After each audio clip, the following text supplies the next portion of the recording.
Tuesday, June 30th, 2026. Welcome back to the Global Defense War Monthly Panel. I am John Michael Chambers.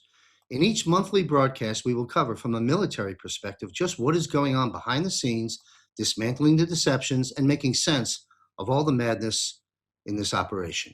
Please continue to share these episodes far and wide. Quick few announcements important for all patriots here. Our good friend Juan O'Savin and retired Lieutenant Colonel Matt Meck are hosting the Storm Summit, September 10th through 13th. Mark your calendars. Same hotel as the Fraud Fighter Summit, the Ahern Hotel in Las Vegas, Nevada. Get your tickets. The last one sold out, every seat. I would imagine this one will too. So Storm Summit, let's see, it's stormsummit.us. Bookmark that, get on over to the site and go meet Juan O'Savin and a panel of people to kick some deep state butt. We have, they'll be addressing arrests, honest elections, and honest money. Thank you, Juan O'Savin, for putting these together for the world. We streamed the Fraud Fighter Summit, and we will be working with Juan's team to stream this one for you if you cannot get there. But please get there and be part of history. Very important. I mean, right before the potential midterm elections. Anyway, next image, please. Also joining us is Sheila Holm in our Patriot Q&A monthly Q&A hour. Sheila and I on private Zoom room screen. Sheila's there for 1 solid hour simply to answer your questions. So come join Sheila Holm and I. Mark your calendars, July 30th, 8 p.m. Eastern. How do you get there? Visit jmcbroadcasting.com and click on Premium Portal and see if this is an option for you. If it is, we very much look forward to seeing you there. All right, one more announcement. Under One Flag is a 501c3 nonprofit organization founded by military personnel and first responders dedicated to honoring and supporting those who protect our freedoms and keep us safe.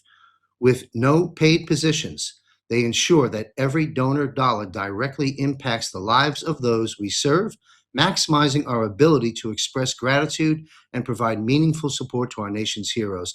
Please visit and support our veterans and first responders, www.underoneflag.org.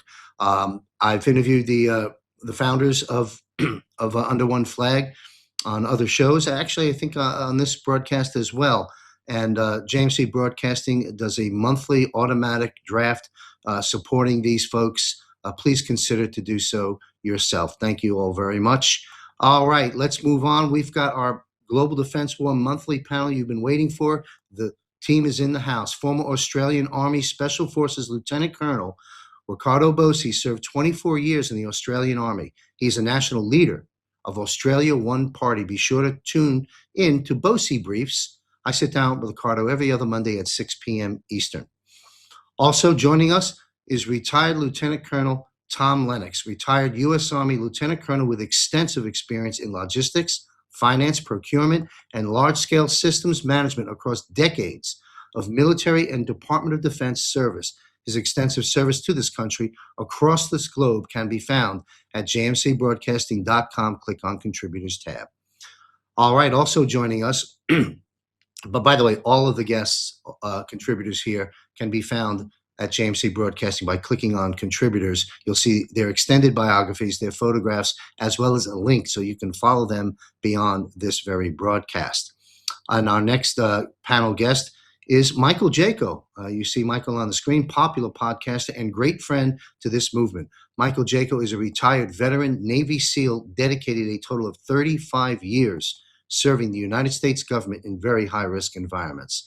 And also joining us, let me say this. It was after interviewing Derek Johnson, probably about 2 years ago or some time back, in a broadcast I do called Conversations of Consequence, that I decided it was of most importance to bring military experts onto a monthly panel to help us all through this continuity of government military operation to make sense of these times. So it was a conversation that was inspired by Derek, and I thank Derek for the introductions of some of our revolving panel guests here. whom have all become good friends, contributors, and allies for the work I put forth here at JMC Broadcasting. I want to thank Derek Johnson publicly here. Derek Johnson, of course, is retired from the United States Army and is an expert on tabulating and covering our Commander-in-Chief, President Donald J. Trump's laws and orders, PEDS, law of war manual updates, and connecting it all to current events. So that's our panel for today. Thank you, gentlemen, for joining us. Good to see you all. You know, there's going to be a lot to unpack. I mean, so much happens really in the course of a day in terms of world and news events. And here we have a whole month before we get to reconvene. So, you know, we can't cover everything, but we'll cover some of the points. And then we'll have the panel raise an issue or two that later on, if we've got the time as well. What we're going to cover to our audience today is July 4th and beyond. Brief commentary on the changing landscape of the worldview of Israel and Netanyahu. We're going to talk about Venezuela as the 51st state. Quick comment on the current true status of Iran, and Trump's executive order on quantum technologies innovation. This is a fascinating release from the president, and also election obstacles in progress. And then we're going to close out with off-world entities and the release of the UFO-related files, and we might have a quick commentary on Big Mike. I'm wondering why there isn't a lawsuit being filed. I think you can figure out why. But anyway, let's move on and have a little bit of fun because usually I'm so straight out there, and because it's a serious subject and we have experts on the panel. But I want to have a little bit of fun before we take the first question to the panel. Run this clip from Dr. Trump. Have you or someone you know been diagnosed with TDS? The symptoms can be relentless. Fortunately, I'm Dr. Trump, and I have a treatment plan. Let's hear what some of my patients have to say. I have been suffering for over a decade, and after listening to Dr. Trump, I can see some results. Man, I've been suffering for years. I really didn't believe that was help out there. That was when I came across this video on TV.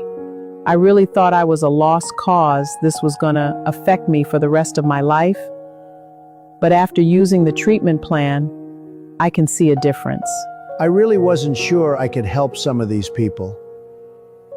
They were so far gone, I wasn't really sure.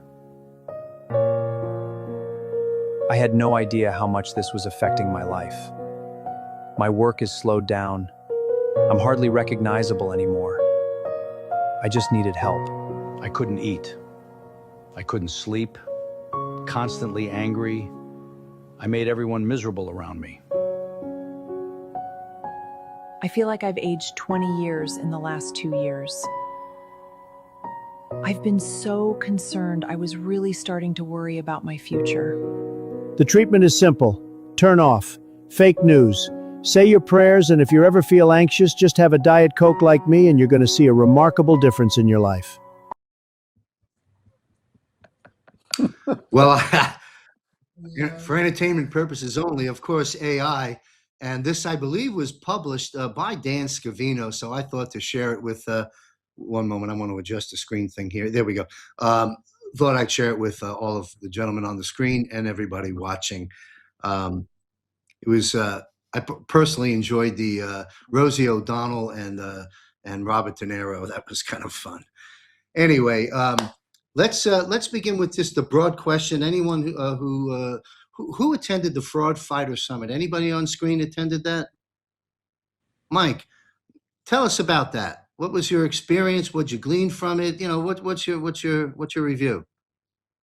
So a great networking event. You get to meet a lot of people. We had Tina Peters show up. We saw some great upcoming films, Brazil and so forth, and we were able to get some deep insight of what's coming, because the fraud is it's not just in the bonds and so forth. It's also in the medical and in the election. So they're the same type of fraud is used in each one of them. So it was very, very insightful. I had incredible speakers. And the next one coming up is just going to go to the next level again. So Really looking forward to having more insights of what's coming. From the last one that I was at, I brought in a lot of the speakers on my show, and I intend to do it again in this one. Mitch Vexler, who's disclosing the fraud that's happening, the school bonds, and so forth. The housing. We pay these crazy taxes, and we're reaching a point where it's going to destroy America. It can't continue. It's going to implode. So we're going to see some really good insights. I think going forward, and it could be in where Mitch is at down in Texas, where they're going to expose it. And if they get resolution down in Texas, I think it'll be able to be used throughout the United States. Excellent. And I think you're right. The next event Juan's putting on is going to be epic. But thanks for letting us know about all that. I'd like to talk about the 4th of July. We'll start at the top of the panel with retired Lieutenant Colonel Ricardo Bosi. July 4th, what can we expect? What are the highlights that we will see unfold between? So it's a two-part question. What can we expect in July 4th, in your estimation? And probably more importantly, what's going to happen after July 4th up to the midterms? What will be the focus in this country, in your opinion, and in our movement? And I know Derek gets a lot of traffic from his followers. We hear a lot of people. I'm not necessarily saying Derek's followers, but all of our collective followers. A lot of folks have all these speculations. We're going to have JFK Jr. surface. We're going to swing people from the gallows poles during the July 4th, and we're going to have the EBS will be launched. The new money's coming out. All these things are going to happen on July 4th. I'm wondering about that. So I'd like to know what this panel believes may or may not happen in the celebrations of July 4th or anything surrounding that. Ricardo, sir. Thanks, John. This is a preparatory event. It in and of itself, obviously, it's the 250th anniversary. It's the biggest party for the millennium. As far as the US is concerned, this is fantastic, and it should be. But in context, in terms of this war, you've got the World Cup going on, and you've seen the flood of videos coming out from people of different nations, and the message is identical. We heard America was divided. We heard America was brutalized. We heard it was all lies. And it doesn't matter whether you're Japanese or Scottish or Lithuanian, they're all saying the same thing. We love the United States. We love the American people. It's America's biggest sleepover. And except for the politicians, we all get along fine. So there's the Finlandians doing their rowing, and you've got every nation doing its own thing. The Scots drank Boston dry, and not one fight, but there were lots of traffic cones on every statue because that's just the way they roll. So the message coming out of the US building up to the birthday is just superb. This is part of the warfare, by the way. This isn't just a happy coincidence, okay? Because wars are fought according to principles. We have 10, I think you've got about the same, and they're roughly the same depending on nationality. But the last one was always maintenance of morale. And as Napoleon said, morale is to material as 3 is to 1. So if your people are in good spirits, they can take the hits. They can do what's got to be done. And that's exactly what this is. This is a massive morale boosting time. So the entire build up with the World Cup has been critical, absolutely critical. The morale, the messaging is superb. Everybody's on an absolute high. The world loves America. America loves the world. And apparently there's nothing greater on the planet than Texas barbecue. And having watched the videos, I want to get to Texas and try that out as well. So Derek, we'll have to make a booking and go down there together and tuck in. So this is all preliminary operations for the 4th of July. Come 4th of July, it will be, without a doubt, a problem-free. It'll be the greatest party the world has ever seen. Now, why is that critical? Because in and of itself, the anniversary is worthy of recognition. But this is to raise everybody up, to raise their morale to a point where they can start, they are ready to take the hits. They believe in themselves. They believe in the country. The world believes in itself. The world believes in the US. So this is a bonding moment, physically, emotionally, mentally, psychologically, and spiritually, of the people of the world to get behind the US. So if you wanted an event to galvanize the planet, to cohere people from different nations behind this event, this is it, this build up. Now, 4th of July itself, huge party, and somebody with a sense of humor was scheduling the games. The United States is playing England in Philadelphia on the 4th of July. Man, this is, you can see the choreography of this. It is just superb. So once again, it's all designed to boost everyone in a very real sense. It's not just inflation of egos. It's a deep connection to the past, and with deep respect for the past and everything that has been done. You know, the blood and treasure that had been spilt by the American founding fathers and all those that followed. There's much to respect, there's much to protect, there's much to strengthen now. And that's what it is. The people will be imbued with this energy. So let's get the fight. Now, why is this necessary? Because from 4 July to the midterms, there's some pain to go through, some real pain. And that pain is not just political. It's not just economic. This is actually going to hit hard at every possible level. Now, some people live, the 6 inches in front of the face because that's what they've got to do. How can I make rent? I've got to feed the children. And we've got some friends, 5 kids, horses. They've got to get out of their place and find somewhere to live because they just have to. So they've got immediate problems, and that's their focus. And other people's focus is much bigger. And so all of these people are going to go through pain. We know that. And it's going to be difficult. And we can talk about it later. But that pain, as I said, isn't just the obvious stuff.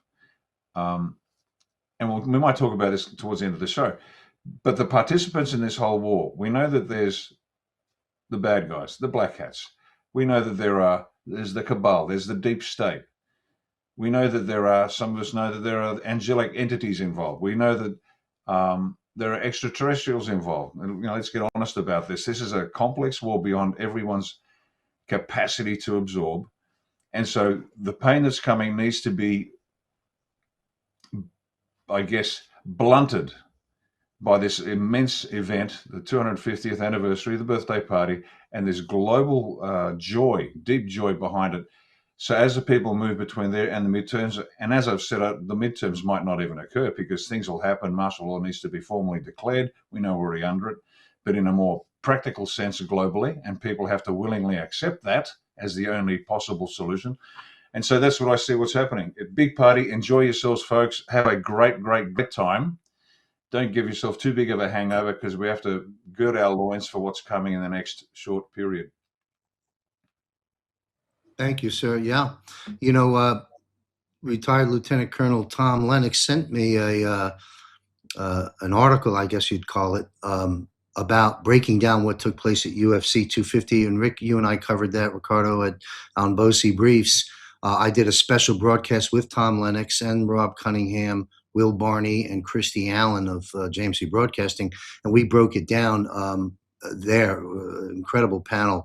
I can see us doing the same thing post July 4th celebrations and reading into some of what's perhaps being presented to us that may not be so obvious to the average person, and we look forward to doing that. But well said, Ricardo. It's going to be an incredible July 4th period. Same question to the panel, Tom Lennox, sir. I was thinking about that while Ricardo was speaking. The big thing that I've observed amongst the players in the World Cup is the spirituality they're demonstrating. It's amazing to watch, and it doesn't matter what background they come from. Today I saw a group of Muslims praying at the end of their game. I've seen men pointing up to the sky and talking about, they don't say a word, they just point up there after they score. That spirituality is really important. Very, very important. Because what we're moving into is a spiritual financial system. When we talk about the med beds are based upon vibrations, frequency, and spirituality of the people. The quantitative financial system, it's going to measure your vibration and frequency in order for you to use your account. It's not about eyes and fingerprints and all that stuff, voice. It's about your frequency and spirituality. So when we see spirituality on that soccer field, we're seeing huge, huge changes. I personally don't think that there will be a midterm election because the day Nasara is announced, 120 days later, there has to be a new election of the president, the vice president, all of the Congress and the Senate. That's part of that law. Now, what's been modified in it, I'm not sure. But the original law, that's what it said. The other thing I see is a very difficult time for the courts. The courts going from maritime law to the law of the land, and people are going to hear about it. They may not hear about it on July 4th, but they'll hear about it pretty quick because the lawyers, they've signed an oath to Britain, the British Accreditation Registry, the bar. Well, now they're going to have to sign an oath to the Constitution of the United States, and they're going to have to be retrained into common law and the law of the land. That's going to be for the judges and the lawyers and the people who use the judges and the lawyers to get ahead. So I see that as a major, major issue. The other things I see is Canada, at least Alberta, has already had a petition signed by enough people, so they have to have a vote on whether the Alberta will become part of the United States. Alberta has the most natural resources of anybody in any other province in Canada because they control all the oil that comes out of Canada. That's a very interesting thing that I see happening over the next several months. And then I always go back to spirituality. People's spiritual relationship is going to be critical as we move forward. And that's it. Thank you, sir. Yeah. Well, fascinating. We've discussed on other broadcasts the QFS and as it relates to strengthening the moral fiber of our corrupt human race due to the mechanics of it, which you just spoke about. That's fascinating. And also, quick follow-up, the judges and lawyers all need to be retrained. Did you hear that to our audience? I mean, the bar, the British accredited, whatever it stands for, I forget now, the Bar Association, they took an oath, these judges and lawyers, to Britain. And now they have to take an oath to the Constitution and be retrained. That's some great change taking place to get this country, this constitutional republic restored. There's so many things that are taking place, and that's going to be fascinating to see and so much needed because we can't get any justice in them because they're serving another agenda. Anyway, thank you, sir. Michael, Jaco, you care to weigh in on this? Yeah, this my two previous esteemed gentlemen said. I don't believe the election's going to happen as well. There's too many things that are against it.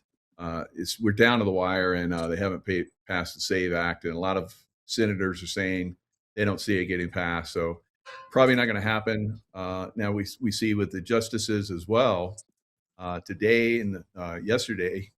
Or the day before, we saw Justice Amy Coney Barrett and John Roberts both, siding with the leftist against America constitutionally.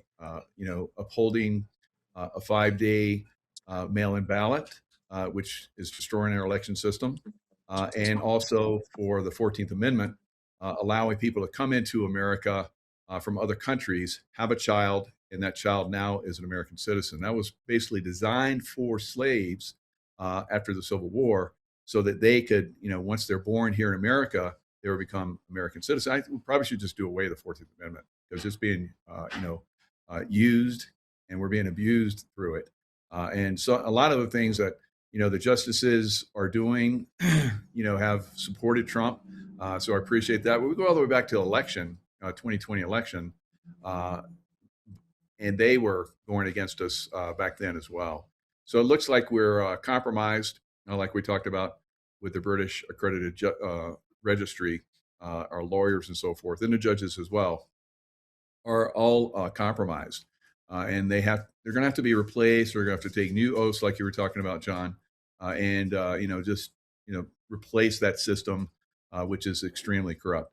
Now, other things that are very interesting as far as the economic system, we may see gold and silver standard come back on July 4th, because if you look at the U.S. Mint, they have a Liberty Bell silver $half or half, 50 cent piece, but it's shaped in the Liberty Bell, not the normal round. And the same thing with gold. They have a half and they have a full ounce.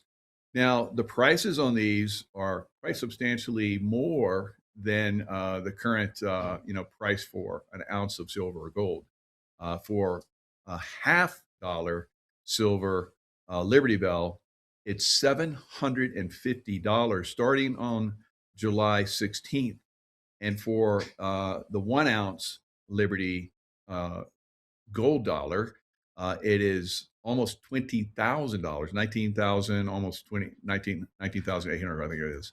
So that's very suspect because you look at the normal, rounds and so forth for 2026, they're only maybe a couple $100 more than the actual, spot price. That's normal, 150 whatever dollars more. But that's substantially more. Now, if we look at the prices for silver on the futures, there are people that are buying futures contracts in December for $20,000 for gold as well. So somebody is in the know of something coming, because those are substantial numbers that are far and above, what the normal price of, gold and silver are. So I think we've talked about the economic system being, changed so that it reflects, the values of the American people. I think that we have a lot of gold, we have a lot of silver, and once we see this, who knows, maybe it's 4th of July where it comes out. So other than that, I think it's just going to be a great celebration. My opinion, I think we're going to we're going to beat the Brits in the FIFA. So that'll be a fun show. So who knows? Maybe the Brits win this time, but I don't think so. Well, thank you. Just for clarification, and I realize it's speculation. We don't know exactly what's going to happen concerning the currency and the gold and silver that you talked about. Did you say that you're possibly have a gold and silver price reset as part of the July 4th, or did you say the new, let's say, Treasury-backed currency gets released during this period of time? Which one were you relating to, or both, possibly? Both, yeah, both possibly. Yeah. I don't know what the bigger plan is, but it's got to be something along those lines for for them to several days, a week so later, coming out with these extraordinarily high prices for the Liberty Bell coins. Yes. Yeah, we discussed this on a financial show I have, and it's fascinating.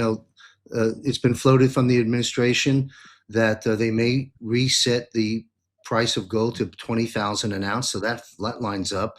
The Federal Reserve has it marked at $44, $42 on their books for decades.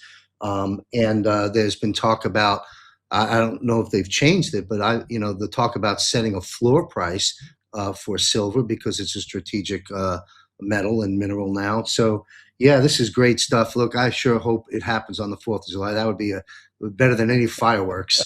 But if it doesn't, folks, it's going to happen. I don't mind saying that right here and now. It is going to happen at some point in time. So let's just wait and see it play out.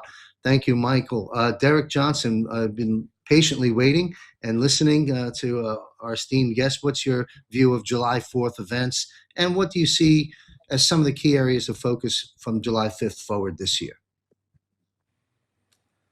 Well, July 4th, I think it could be one of those things like President Trump for the target audience out there. It's a two-part thing always going on. It's what we know and then what they got to see. And it's like the 4th of July a few years back, where he had a massive display of arms, and the liberals were already screaming and whining, complaining. Then, just something like the gold eagle that was a gift recently. It's on the front of the President Trump put up on his True Social. They got liberals stirred up with that, and they're saying it's un-American and all these things. I'm like, the eagle is un-American, really? A golden eagle.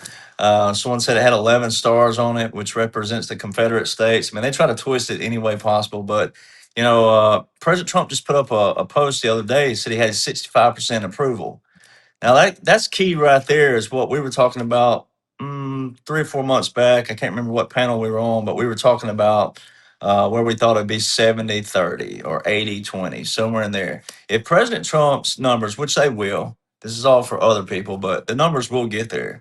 But when the numbers reach around 70-30, 75-25, 80-20, somewhere in there, that's enough to be able to go full fledged on the people. Because there's always going to be that portion that just won't get it, don't want to get it. They're lazy, they're stubborn, whatever it may be. So those are massive numbers. I'm explaining that to all my friends and family. I'm like, years past, even though those presidents were in a different system, and President Trump is the 45-47, which is on purpose, it's all strategic. But let's just use those numbers because you have to with a target audience. 51% in a president's last 2 years of a first or a second term was a big number. 51% approval. So President Trump's putting up 65%. That number hops up to 80. The 80-20 rule is normally a protocol in business that you can safely go by. That would be a big number. And that's when you can start, just pouring out whatever you want to pour on the people. And then like gold and silver, that's Texas was the first state to go to that. Speaking of Texas barbecue, Texas was the first to issue the gold standard again. So we know what's happening because Texas is a leader. Texas is a state people forget was a republic before it joined the union. It's always threatened to secede from the union.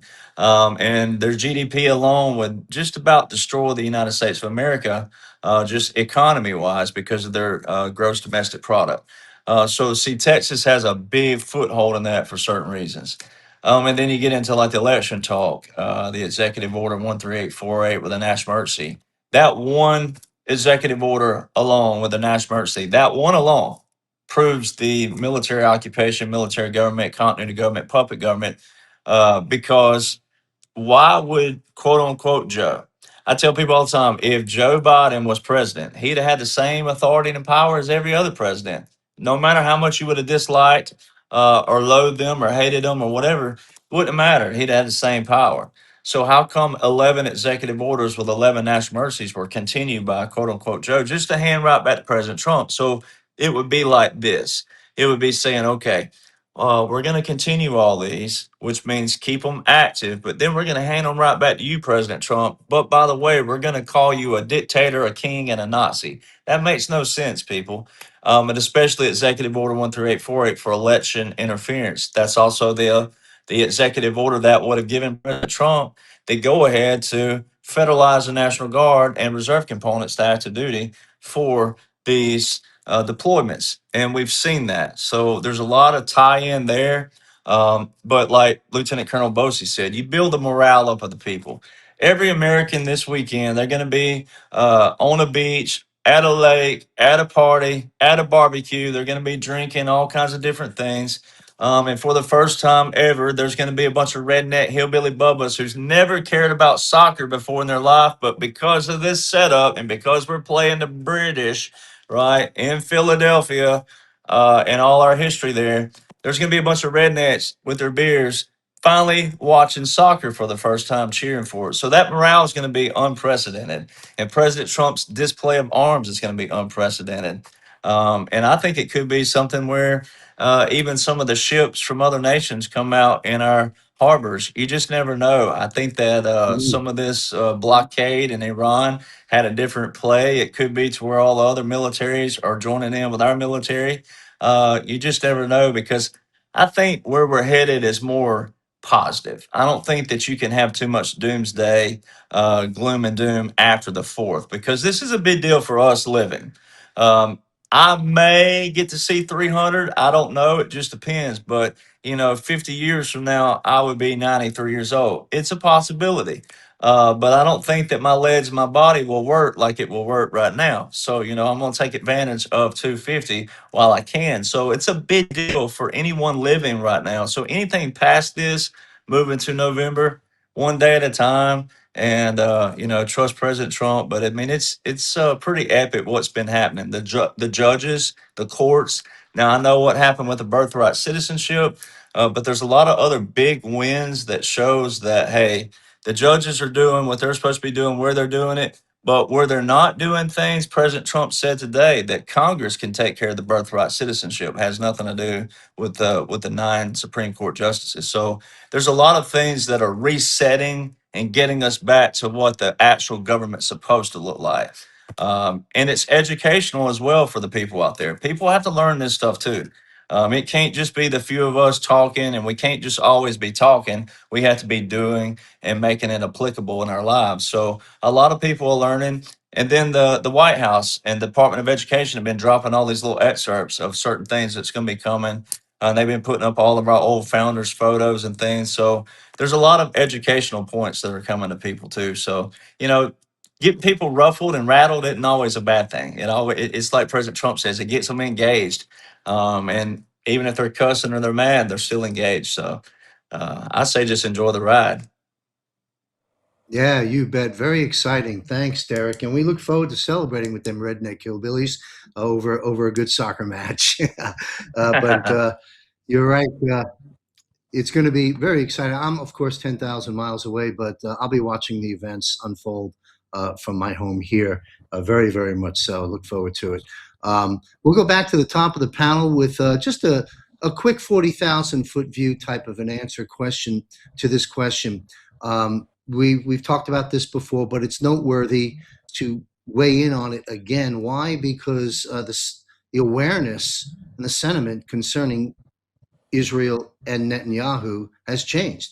If you go back a year, 2 years ago, you wouldn't find a whole lot of the narrative that's permeating across the world concerning Israel and Netanyahu. And of course, Q stated, save Israel for last. So two-part question.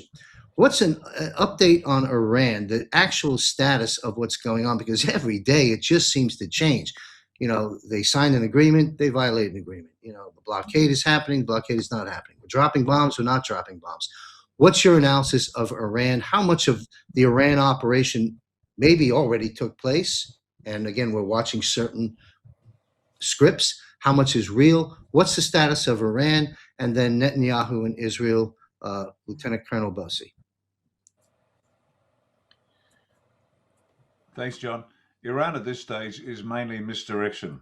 There are so many other things being progressed that Iran's done. It's not a problem. As you say, depending on what time of day it is, you'll get a different story. So from my perspective, I see it as simply as misdirection. Look over here because we don't want to look down here.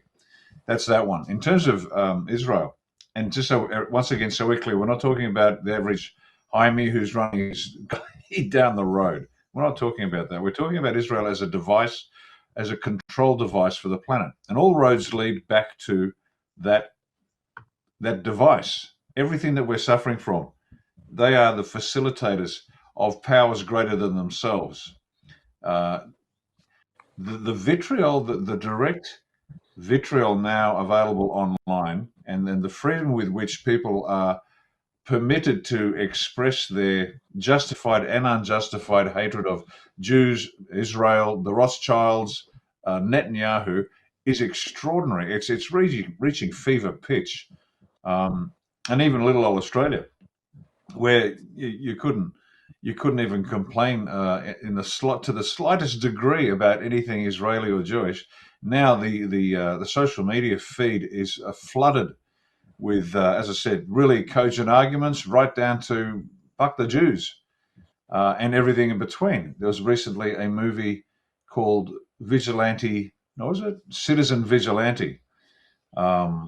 Which is which is a movie with starring Armie Hammer, and he's an ex-US military officer who is delivering justice against the Muslims for all the crimes that they are committing.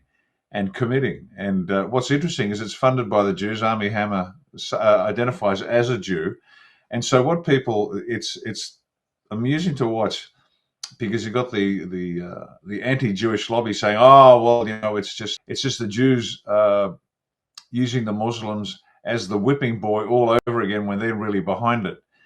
But what people who come to that conclusion in that sense aren't getting is it's a reveal of exactly, again, and when we say the Israeli problem, we're not talking Jews. We're talking about the device that has been the mechanism by which the planet has been controlled. That's being revealed. Evidence to that, of course, there's a beautiful AI copy of a scene from Vigilante, Citizen Vigilante, but instead of having Armie Hammer as the man with the pistol confronting an Arabic family or a Muslim family, it's oh gee, what's his name? Braveheart. My God, I can't remember. I've forgotten his name. Director, movie. Can't believe. Anyway, he's now playing the role of the man with the gun, and he's confronting three Jews, and he's putting the same points to them about everything that is bad feeds back to your door, and we're talking about the device. And so we're reaching this crescendo, this fever pitch of targeting this device called Israel in such a direct way. We are now coming close to the end.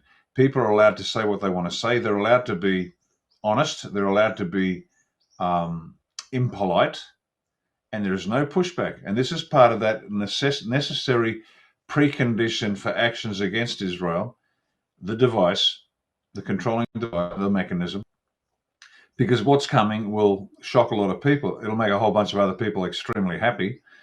But 92% of the Congress who identify as dual Israeli citizens, and we understand they're not actually practicing Jews. It's a sign up they must do in order to get the funding, in order to get into Parliament, into politics, the Congress and the Senate, in order to do what needs to be done, in order to be the useful idiots that this mechanism called Israel requires to drive the US. And so it's gratifying to watch the truth finally coming out, notwithstanding the vitriol and the genuine hatred, which is not unjustified.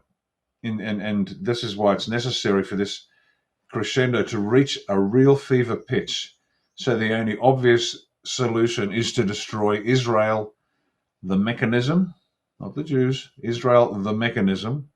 And so we can get back to doing what we need to do. And just quickly, the final point, the Board of Peace and the commitment of the members of the Board of Peace to donate billions of dollars to fight this war by construction. Let's build up the Palestinian police force. Let's build housing. Let's build. Well, that's what a businessman does. As I've said once before, a soldier's predisposition is to break stuff. We love doing it and leave a smoking ruin. Trump's a businessman. He works by defeating the enemy, by building a better burger as opposed to trashing the other burger joint. And so this is what's happening. So whilst this mechanism called Israel is going to be smashed beyond recognition and hated for the rest of history, the actual Jewish people and the Palestinian people and all of that stuff will be too busy building the future rather than lamenting the past.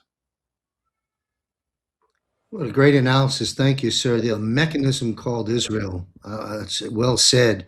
And you can feel the momentum shift, as you alluded to. So thanks for weighing in on that. Lieutenant Colonel Lennox, what's your views on well, first Iran, and then Netanyahu and Israel?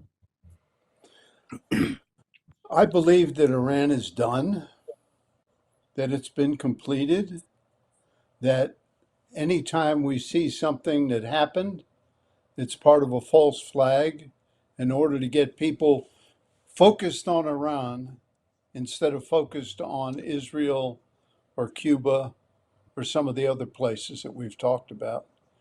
But Hmm. Iran, for all intents and purposes, I believe has been done for 30 to 45 days. That's personal opinion. I think anytime they send rockets out, it's with permission from Donald Trump. If he says, okay, bomb this place, they'll do it. Otherwise, he's already wiped Interesting. out their military. He did that 30, 40 days ago. The entire Air Force, Navy, Army. That's my opinion on Iran. I see all the false flags and I get, oh, okay, false flag. Mhm. Um, Israel's a different story. Uh, Israel is not and never was a country. The Khazarians, the Zionists, and then there's the true Jews. The Khazarians and the Zionists have controlled Israel. It's the home of the bank for the Rothschilds. It's the home for a whole lot of, as Ricardo said, a whole lot of senators and congressmen who are dual citizens. Israel does not have a treaty with anybody that allows you to go in there and get the people that you want arrested. They don't have one for anybody. So when we look at Israel and we find out that Netanyahu is not even Netanyahu's name, he's actually from Eastern Europe, a Zionist, Khazarian. Uh, People learn these things. They learn that Soros voted in their uh, local district attorney. In the case of Fairfax County, where I live, it's Steve DeShano. And he told me personally that Soros provided the money for his election. Uh, when people find out these things and then they see what these people do, they get very, very upset. Uh, like Descano agreed to a 5-year sentence for two guys that murdered somebody. That kind of thing hits the news and people get really upset. And then they find out that he was funded by Soros. That's even worse. So when we look at that and we look at these number of people, particularly the Congress and Senate, we already know that they're gone at some point or another. I think over half of them are already uh, actors or clones. And, uh, and I believe that Israel will be gone very quickly. How quickly is very quickly? I don't know. We've been doing this for how many years? Quite a few. Yeah. But I Yes. think it's very close. I think you're right, sir, and thank you.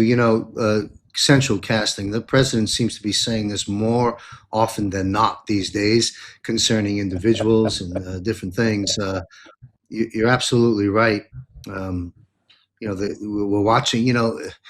We're watching a movie, right? Get the popcorn, right? So I published something the other day, sort of a spoof off of Jaws. We're going to need a bigger boat. when people complaining about their popcorn, I tell them you're going to need a bigger bucket, okay, because there's a lot coming up. Okay? But central casting is a big piece of that, and you're right about the momentum against Israel. It's building, building, and building, and these things are called reveals. And Q, again, save Israel for last. Michael, Jaco, what's your views of the subject at hand? Yeah, so I believe that we're probably going to see some more intense fighting in Iran. I think we just saw overnight that a lot of the top people have been assassinated by people in Iran. So this is a good move. We've been kind of waiting. I have been waiting for this to evolve. I think special operations, special forces, perhaps are involved in that. I've been saying that for quite some time. We've had boots on the ground, I think, for quite some time. Now, as far as Karg Island, I think that might be seized by the Marines, and then they'll push into the shoreline, and that'll be a complete control of the Straits of Hormuz, and that'll be further destruction of the regime that's there right now. The people will rise up even more. So that process is happening. Maybe it happens before the Marines have to get involved. Maybe the Marines don't have to be involved whatsoever, but that's kind of the way I've been seeing things for a little bit. We'll see how that works out. It's going to be easy take from the Marines to do that. And then you look at Israel. Israel's been a useful tool for us to take out all of Iran's puppets, Hamas, Hezbollah, the Yemenis.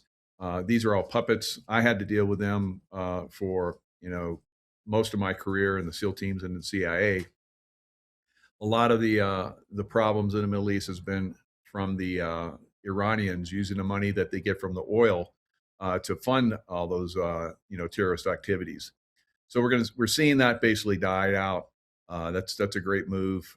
There's going to be amazing peace. Abraham Accords are going to spread throughout the Middle East. There's going to be wealth and lots of people happy for once. I think that's part of some of the things that we're. So if you look at Netanyahu, he's been replaced. Yes, you need a big bucket of popcorn to watch this show.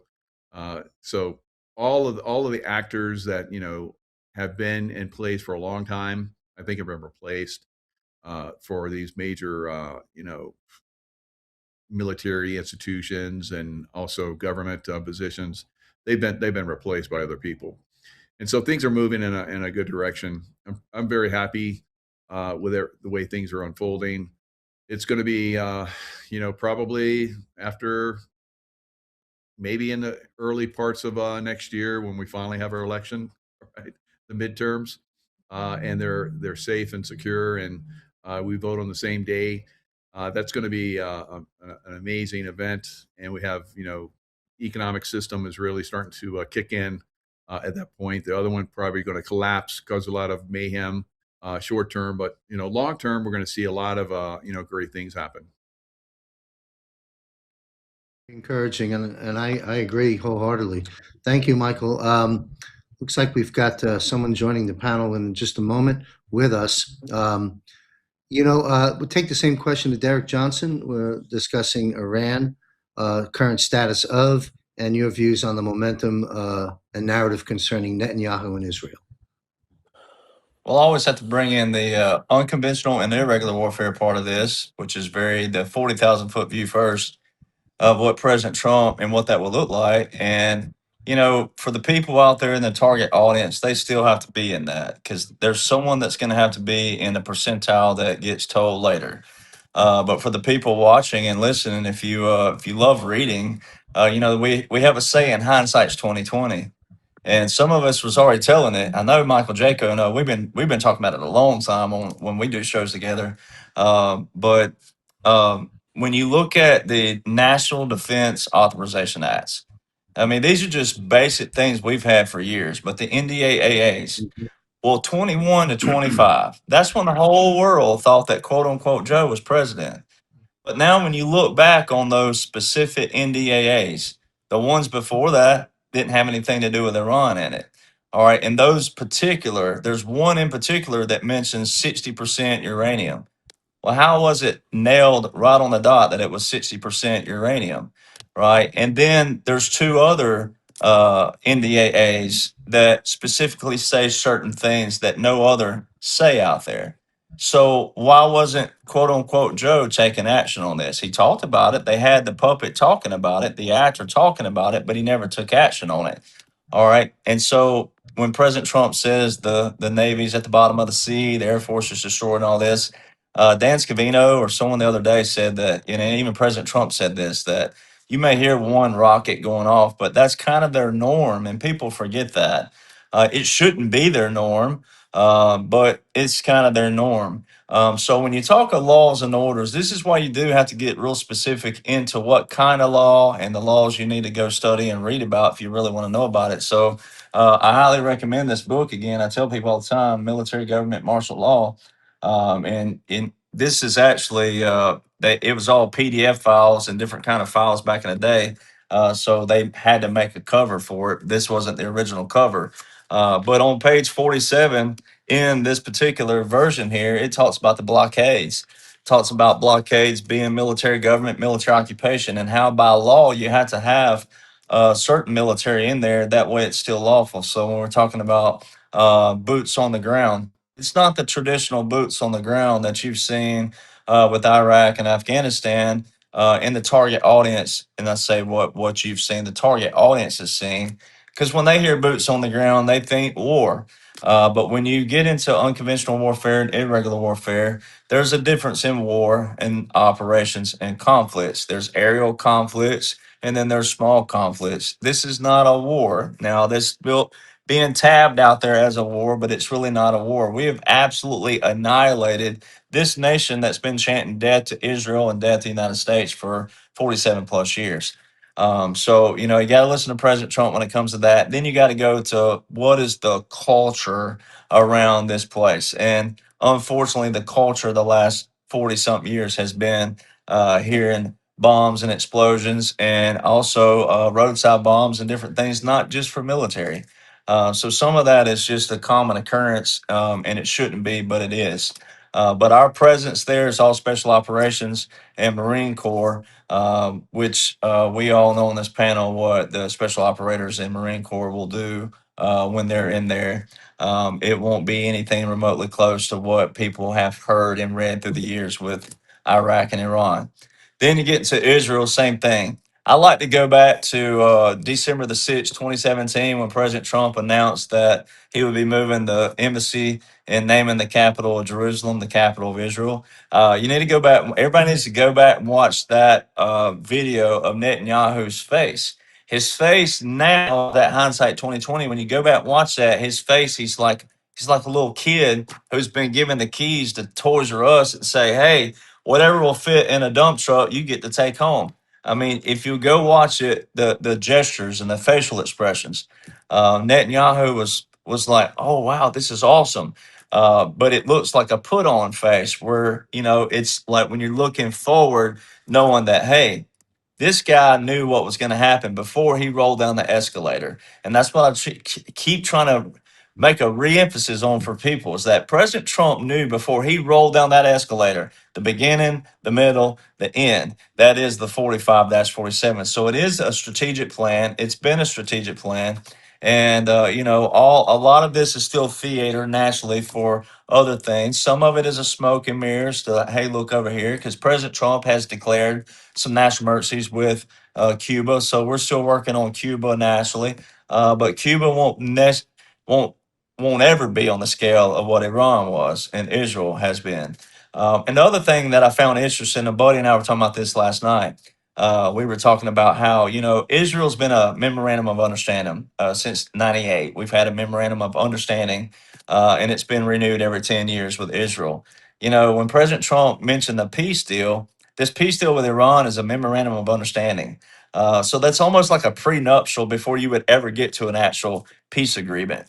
So it's kind of interesting. It's almost it goes back to if you're going to be in a target audience and think this is all like real time, that would be the businessman going, you know what? I'm about to show you all what I can do just with a memorandum of understanding. But it's a business deal kind of deal. And it's all these stipulations around it. President Trump says if they do this, if they do this, if they do this, if they do this, if they, it's a lot of ifs there. So it still allows a commander to do what a commander needs to do if he has to do it. So a lot of people have to remember that moving forward into the future, what President Trump has displayed for a target audience as a regular president, but also a commander in chief, he has displayed the old Roosevelt speak softly, carry a big stick. I will use this stick if I have to, and you probably shouldn't force me to do so. So if you'll do all these things, what's right by your people, we won't ever have to pull out this stick. But you know, we always have to keep the realism there moving into the future. Because if everything was just gold standard and everything was 10 out of 10 perfect, then what would people expect from then on? They would expect no conversations. They would expect no supply and demand and other things of that nature. And they would expect just the president to pick up the phone and make things happen. And then what happens to all the people under the president, all the way down to the lowest level person in the economic system? They become lazy. So some of this still has to have that realism in it for people to move forward into the future. No matter what our systems do, and no matter where we go, we have to have realism there as well. So I think people are seeing that. Thank you, Derek, and thank you for the clarification and distinct difference between traditional war, boots on the ground, as you alluded to in Afghanistan and Iraq's past wars, as opposed to the special operations that are unfolding in Iran today. I think that's very important, and I'm glad you raised that issue. Looks like we have Captain Rob Cunningham, sir. Thank you for joining us. We'll start back at the top of the panel with Lieutenant Colonel Ricardo Bosi. And we'll cycle through where we're going to be discussing now briefly Venezuela. Why? Well, because I'm going to read something from my cell phone here to paraphrase a few things. These are some of the dots to connect on comms from the president. Trump stated in a phone call not too long ago with Fox News he was seriously considering making Venezuela the 51st state. He went on the day after Venezuela beat Italy in the semifinals. Trump posted statehood with his initials. And there are some other comms from the president I'm sure Derek is following very well. We'll go to Lieutenant Colonel Bosi, sir. Venezuela, 51st state, what do you think? I love it. With DJT, there's always method in the madness and madness in the method, and I think that's part of his job is to keep us utterly confused. Before I talk about the 51st state, Venezuela revealed as more than just what we thought it was. You know, it was corrupt communism, oil, billionaire dictators, and impoverishment of the people. And then we learned that, well, maybe there's a few clever guys that can put together a vote tabulating machine that they might then export through Cuba, through into the United States and control the elections around the planet. And now, you know, then they took them down, allegedly, the way they took them down.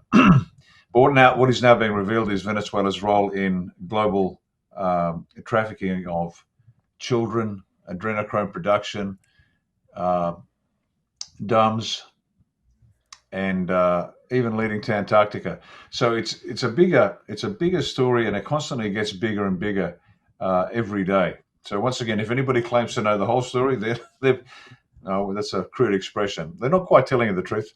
They're doing their best, but understand that Venezuela is a bigger player than people anticipated. Once again, it was another mechanism like Israel, and it's all of these mechanisms, let's call them, because they're not countries, as you quoted, I think it was Tom Lennox said. It's never been a country. Venezuela has been, allegedly, but they're all mechanisms for control, and that's the way that people have to look at the planet. Every country, every politician has been a control mechanism. It's got to fund itself, it's got to produce results, and it survives. 51st state, is it possible? Is it desirable? Maybe, yes. Why? In the context of 20th century history of the world and 21st century history, it seems completely absurd that the DJT would make that statement. But if you go back over the history of the planet, countries come and go, empires come and go. Look at the history of Europe, the Austro-Hungarian Empire, major empire in Europe, participant in the Great War to end all wars, broken up, fractured, restitched together. The Balkans stitched up by Tito, dismantled by his death. Not that Tito was really in charge there, because he was taken out and replaced, but that's another story as well. But again, people shouldn't be surprised by crazy statements like that, because countries have come and gone. And just so people are aware, this isn't just a crazy throwaway by DJT. We know that, I'll use Australia as an example. We know Australia's never been a sovereign nation. We've been a corporation, always have been. All the 13 original colonies of the United States were corporations established by Great Britain. It's all a business. It's all a business. And all the money flows back to the same people. It's control mechanisms. And so if the world's geography, the borders, the nature of the nations seems to change, people shouldn't be surprised. This is a unique moment in history where truth is coming out. There's going to be a little discomfort as nations go through transitions. Again, little old Australia down here, people waving their Australian flag, and there's a red version called the Red Ensign, and people will die in a ditch over the Red Ensign, and I'm the blue. That's a corporate one. It's all distraction. We are owned lawfully, legally by somebody else. What does somebody say once? Trump is the richest man that has ever been, or the most powerful man that's ever been, because it's all centered on him. And so it's a crazy statement, but it's designed to start shaking people awake to realize things are going to change. The new world is not the old world 2.0. It's a brand new world. And I'm glad that Tom Lennox mentioned the nature of vibration and energy as a measure of authenticity, I suppose, of honesty. And that we can talk about that later if you want to, because it's actually going to change. So this statement, 51st state, is it going to become that? Trump doesn't want to be king of the world any more than anybody else wants him to be king of the world. That's not how it's worked. But there will be control mechanisms in place to make sure everyone is a good international citizen, meaning the countries, meaning the territories, whatever they end up being. But if DJT owns Oz, which he does, there's a good chance he owns Venezuela as well. And it could become a territory, it could become a state. There's a lawful basis to it. Does he want that responsibility? Well, I don't know. The Western Hemisphere, imagine if the entire Western Hemisphere, Northern South America, are one entity. Is that crazy? It's completely doable. Is it desirable? Different story. So again, it's designed to grab attention. It's designed to distract. It's designed to compel people to examine and think about the future. And whether it happens or not, it's really neither here nor there. It's this constant educative process that Derek is a master at, for example, this educative process, which all of this reveal is. And that's why it seems to be taking so long. Why hasn't anything happened? A lot's happened, and a lot's coming out. But there's this educative process where people begin to understand that they know very little about what's actually going on, and they need to have these conversations. They need to ask questions. They need to begin to understand who they are and how they wish to be governed. And it's up to them. They can no longer, I think it was you, John, that said it earlier, they can't just pass it off to somebody else to take care of anymore. We must all, every one of us on this planet, become deeply engaged. Now, I know that seems like a long drift away from Venezuela becoming the 51st state. But again, this is a military panel, and wars are fought at many levels in many different ways. You know, when you're leading a squad and you're you're pinned down by a 14.7 machine gun and you can't move, that's pretty important. But if you go back to the general's map, that's minor patrol activity. Does that mean they don't care about the soldiers? Of course they do. But they have countless similar examples around the planet. This war is exactly the same. What looks profoundly important and will grab your attention strategically might be completely irrelevant, or it might be completely critical. You don't know. You never know. But that's the nature of this war. It has multiple phases. It has multiple approaches. That DJT ad you played at the beginning, Dr. Don talking about Trump derangement syndrome. That's warfare. It is the most exquisitely produced neurocognitive weapon out there. It is informing the way we perceive DJT. It is affecting the way we perceive his detractors. We laugh and it just goes in. And without getting too technical, whenever you're watching something you know that is a fiction, it bypasses, the message bypasses the prefrontal cortex. There's no critical decision. We willingly suspend our disbelief, which is the art of the good storyteller. You get the listener to willingly suspend their disbelief, give consent to accepting the story. And it goes straight to the back of the brain and it's locked in there. There's Dr. Don and derangement syndrome. That's warfare. Pure and simple, nothing different. Mhm. And it's getting straight to the mind to the adversaries. So please understand, Venezuela, 51st state, yeah, maybe, maybe not. Doesn't really matter. What have we learned by that crazy statement? Wow, intriguing dialogue. Thank you. Before we go through the panel on this, just since I've got you in the hot seat, if you will, Colonel Bosi, we've seen 56 stars on certain flags. We've heard through the administration 56 states. Coattailing off of Venezuela, if you were to speculate, which would be the six? I don't know all six, but I can tell you this: Australia's going to be one. We're going to be one of the territories, if not a state. I don't think we'll become a state. I think a territory will stay that way. The others, I'm not exactly sure, and I hesitate to speculate because there are so many possibilities. Sure. Because there are more slabs of land out there that have strategic import, and that's the measure. Which of these, what we now call countries, have genuine strategic importance to Trump's national security strategy? If you read that whole document in its entirety, and again, I'll use Australia because it's a really good example. Why is Australia so important? You know, we're a carbuncle on the arse end of the planet.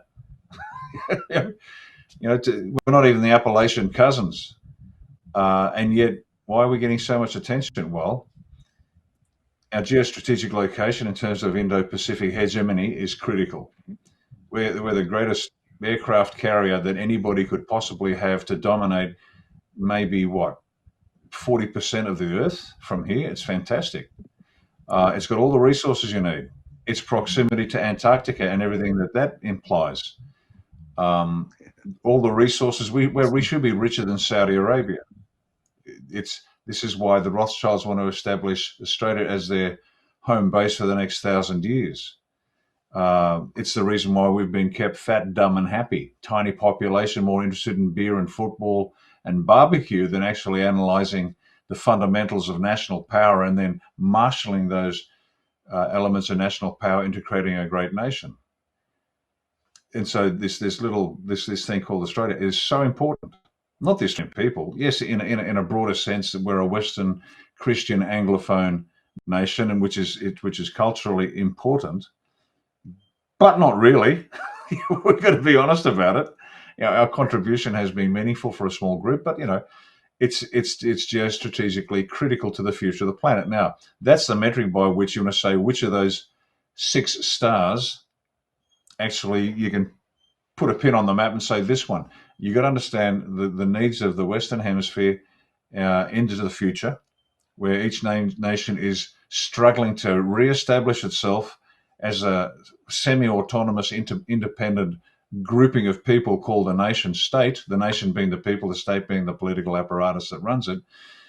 And so you can guess. As I said, I won't hazard a guess as to the others because I haven't got enough of a grip of yet those major strategic issues that only the white hats know. And we're sort of blindly in the dark trying to grasp what it is. I mean, that'd be a fun game. Which are the 6? And you might be right. But I think Australia's one. And the metric, as I said, just to finish on this point, the metric is which is critical to the moral,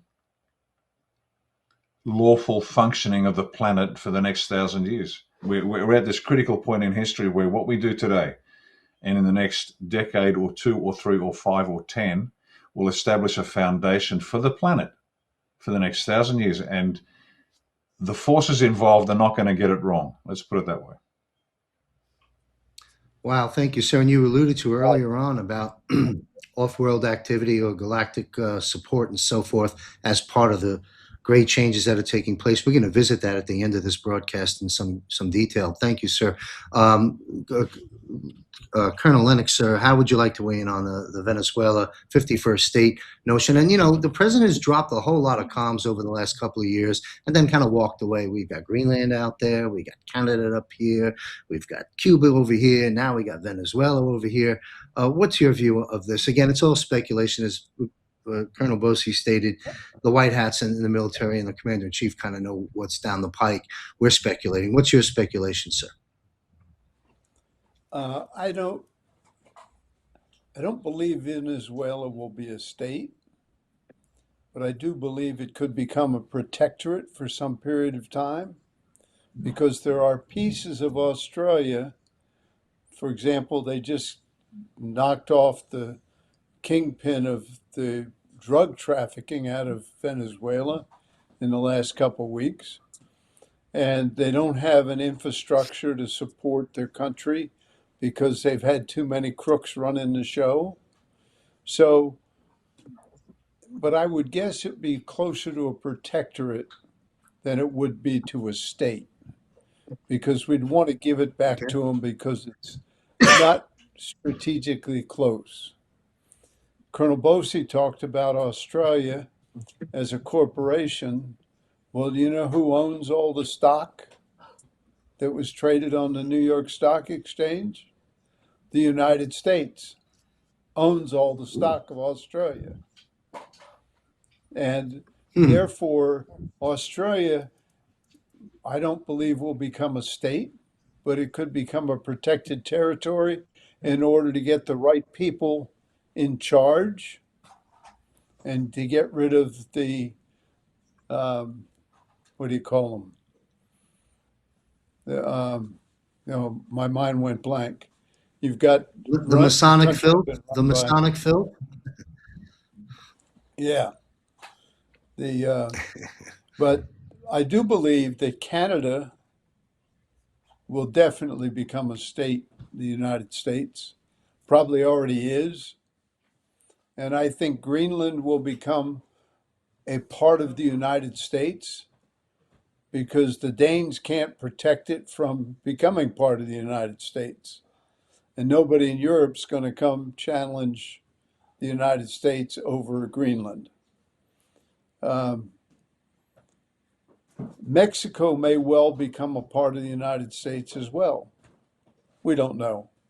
You could speculate about lots of places, but I do not believe that we will go that far into South America in making states out of Venezuela, a state out of Venezuela. Maybe protectorate for 20 years or something like that. Thank you, sir. And, So we're talking about states. Continue. Go ahead. Yeah, I don't see, I've just speculated on a bunch of different places. Cuba will not become a state, I don't believe. I believe Cuba will become a protected area until it can get back to being the gambling center of the Caribbean. It was a great place for people to go visit. And then all of a sudden the communists took over. We're going to give you all the free stuff. Hell yeah. And the people got no free stuff. They still have 1955 cars running around on the streets. And so Crazy. Cuba will get fixed, but I don't think it'll be a state. Because we own Puerto Rico and we haven't made it a state either. So Good point. Interesting that we're having this discussion, gentlemen, and to our viewers, how it all plays out.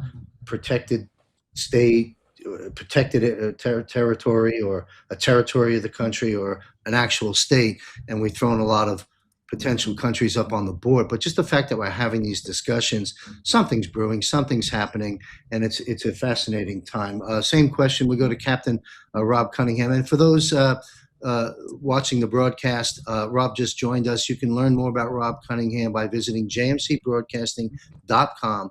Click on Contributors tab. Scroll down a bit. You'll see Rob's photo, his biography, and a link to follow Rob beyond this broadcast. Welcome, sir. What's your take on expanding territories, protected areas, and states? Well, first of all, gentlemen, please forgive me for my tardiness. Had a little family issue and had to run and take care of that. Everything's fine, but I do hate being late and being tardy, so I apologize. I can't help but look at the world as we've been speaking, and I've been listening intently, as kind of a 7 tribes. If you think back into the Middle East days, and what would those 7 tribes be? We would have the Western Hemisphere, we would have Asia, we'd have Europe, right? We would have the Middle East, we'd have Russia and, Eurasia. We'd have Africa and South Asia and the East Asia, Oceania. I mean, I'm not saying that's the way it's going to be, but to Colonel Bosi's point, it changes all the time. Nations and states and empires and regions and powers, it's a shifting type of thing. But the big picture to me, we talked about who are we and whose are we and who runs this world, right? There's kind of 2 operating systems in this world. One, it runs on the lawgivers' principles and laws that are eternal, indivisible, and indestructible. They just are, and they always will be. The other entity runs on profit and loss. 2 different P&Ls. The money changers are the masters that want to control everything, kill everything, treat us as chattel, assets on a balance sheet. And they're godless entities that have no soul in them whatsoever. And then there's God's people. If we know who we are and whose we are, we know how to live by divine principles and laws. That's the ongoing struggle through the history of mankind. The 2 masters. We can't serve 2. One runs a P&L, and one gave us principles and laws. And we're destroyed as a people due to our lack of knowledge of who we are, what the principles and laws are, and what's the nature of the adversary that we have to fight on a 24/7 basis. If we're not aware that who the enemy is, it's kind of like at a poker table. If you don't know who the mark is, you're it, right? So when I look at this unfolding operation, this military governance that Derek has done just a brilliant job awakening so many people's eyes, connecting so many dots. And before I forget, I want to tee it up there. I believe we saw a calm reference today to both Q drop number 1 and number 2. And I'd like to run those by Derek when we get a chance to get there. But we're in a spiritual war. The battlefield is our mind. That's where this war is being fought. It's a psychological war, a spiritual war, and a mental war. And we've got to wake people up as to how this world's designed and how we, have to operate, what our internal operating system ought to be. That being said, energy is the source of everything on the physical world. We need the energy. The energy in Venezuela is incredibly valuable. If we don't have some type of ownership or protectorate or alliance or partnership, it's either going to be under the control of us with our principles and laws, or the other side is going to have control and access and benefit to the energy reserves and the land and everything that comes out of Venezuela. So unfortunately, it's kind of a binary situation. We either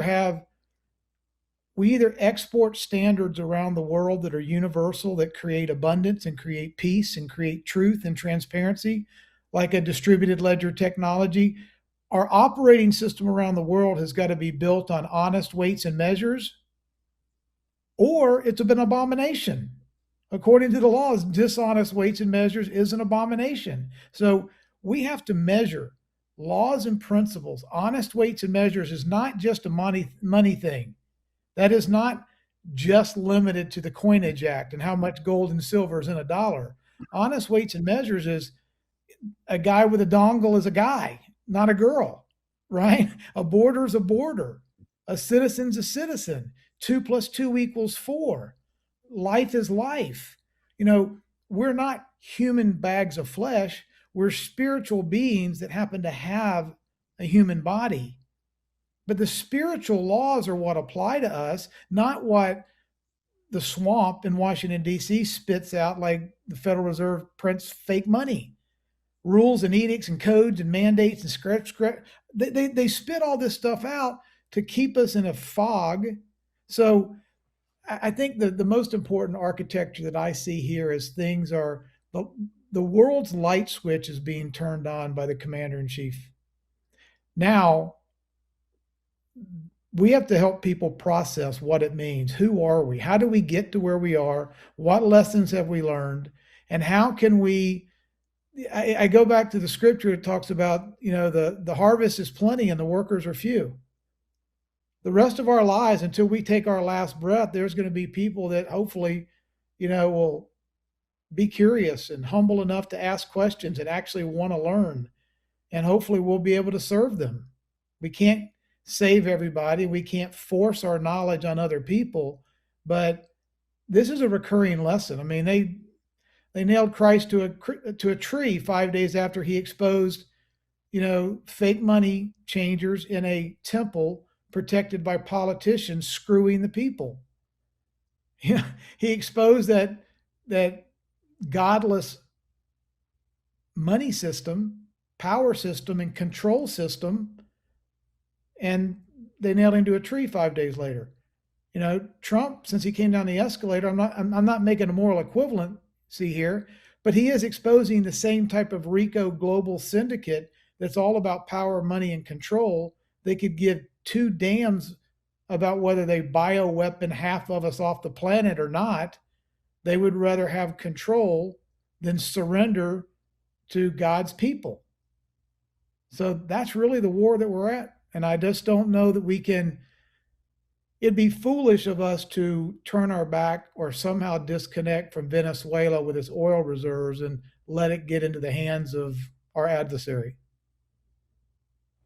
Thank you. So you raised so many good points there. Thank you very much. And such powerful words, who we are and whose we are. Michael, Jaco, if you want to pick it up from here, speculative states, territories, protective areas. So Venezuela, I don't see it as a state. It's been communism. It's been communist for way too long. It would be hard to change them. Same with Cuba. But I see them in the future being protectorates or territories. Now, the earthquake we just had in Venezuela, I think, was a warning from the deep state, because we know that they have a massive HARP system in Antarctica. And I think they caused that earthquake as basically punishment, because President Trump has been using them as as a see what we've done with your little puppet. So they showed us a little bit. They still have capabilities.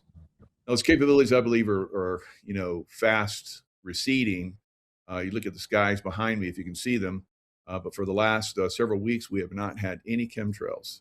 And in California, I've heard that chemtrails are gone. And I was just in California for several days. And before that, probably a month or so ago, I haven't seen any chemtrails down in California either. So it seems like we are somewhat winning a war. I've heard that daily there are 3 earthquakes that are striking Antarctica.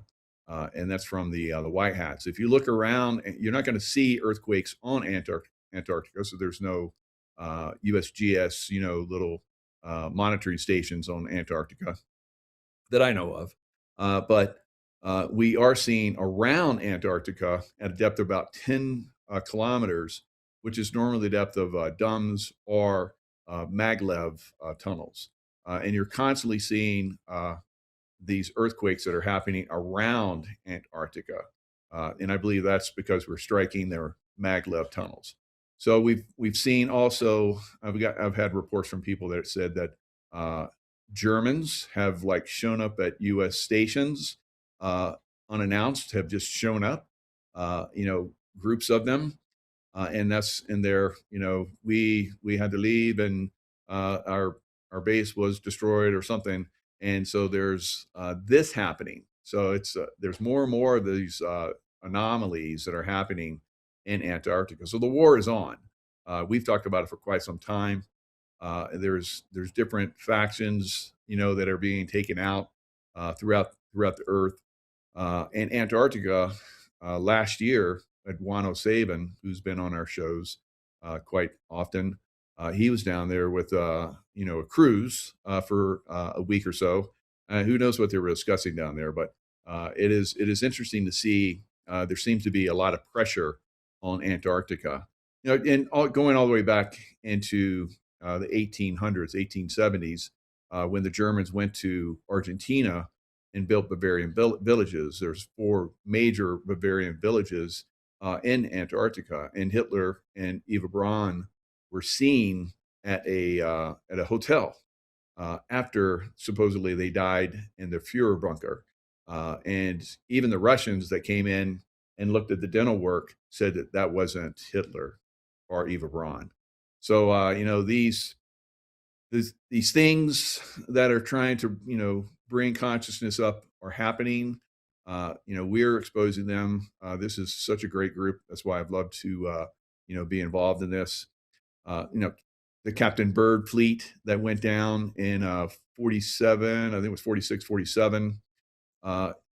They experienced some anomalies from flying saucers that had directed energy weapons, basically, and they had to hightail it back out of there. So 4,700 sailors and Marines that went down there, 13 ships, 33 aircraft were sent, tail between their legs and running away. So have we reached a point of equilibrium with these people that have had these advanced, systems? Yes, and even more advanced than they are now. So it is a war. We're destroying their capabilities. I think that the HARP system will be destroyed at some point, but we're probably going to see some more earthquakes. I think California is due for, unfortunately, a major earthquake, and we've seen a lot of activity that's been happening in California. So if we get a major earthquake in California, that's really going to piss off the white hats quite a bit, and so we see this thing kick up to another level.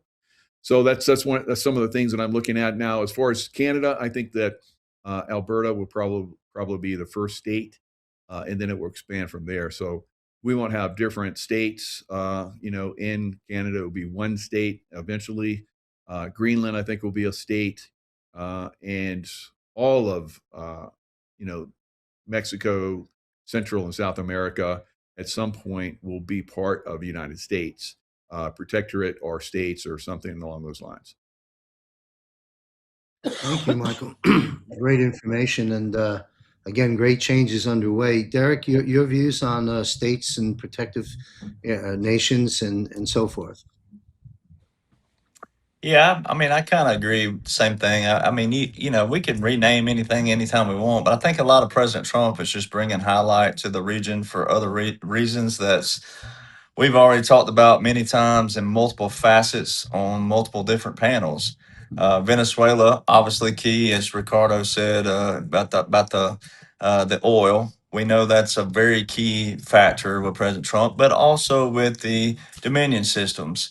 This elections, the way they have kept the deep state, the way they've kept their people in place is by cheating, as President Trump says. It's not real complicated for the target audience, but the target audience is under these mechanisms. As I love that word that we were using earlier with Israel, it's a mechanized system, right? And it's meant to capture them. It's meant to capture the target audience and keep them delusional over here on these things. But something like simple like Antarctica, even though we're hopping straight off of Venezuela here, going to Antarctica, how is it that we've got all these nations for all these years that have come together and agreed not to go there, right? The average person cannot go to Antarctica. Why? Why can't a guy hop in his aircraft, a $2 or $3 million aircraft that's capable of flying there and back just for a quick run? Why has it been off limits for so many people? When you think about that level of control, it should show people that, hey, there's things that you don't know about that others, especially here on this panel, do. I caught an aircraft just the other day leaving New Zealand, headed south, right? Headed south to Antarctica, goes off the radar about probably 5 or 10 miles out. It always goes off the radar right there. Also, Venezuela, a lot of special operations aircraft been in and out of Venezuela. Our aircraft over to Panama and then up to El Salvador and Belize and different regions. Back and forth, back and forth. I caught a Guantanamo aircraft leaving Guantanamo Bay going to El Salvador just about probably a week and a half ago.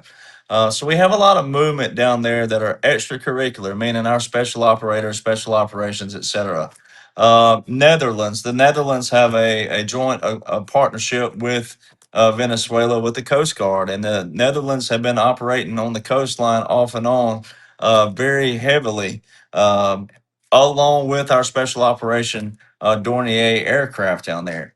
And I try to tell people just on the simple, before you get jump nosedive, go off into the deep reading and deep studying and just studying aircraft and our operations. You wouldn't have the Netherlands operating with Venezuela, and then the Netherlands coming over to our National Guard bases, and there'd be some kind of discrepancy there that President Donald John Trump would be very well versed on what's going on, and that wouldn't happen. So there's a lot of things that are kind of simple, but kind of outside the box thinking that can just show that, hey, this is all a planned operation.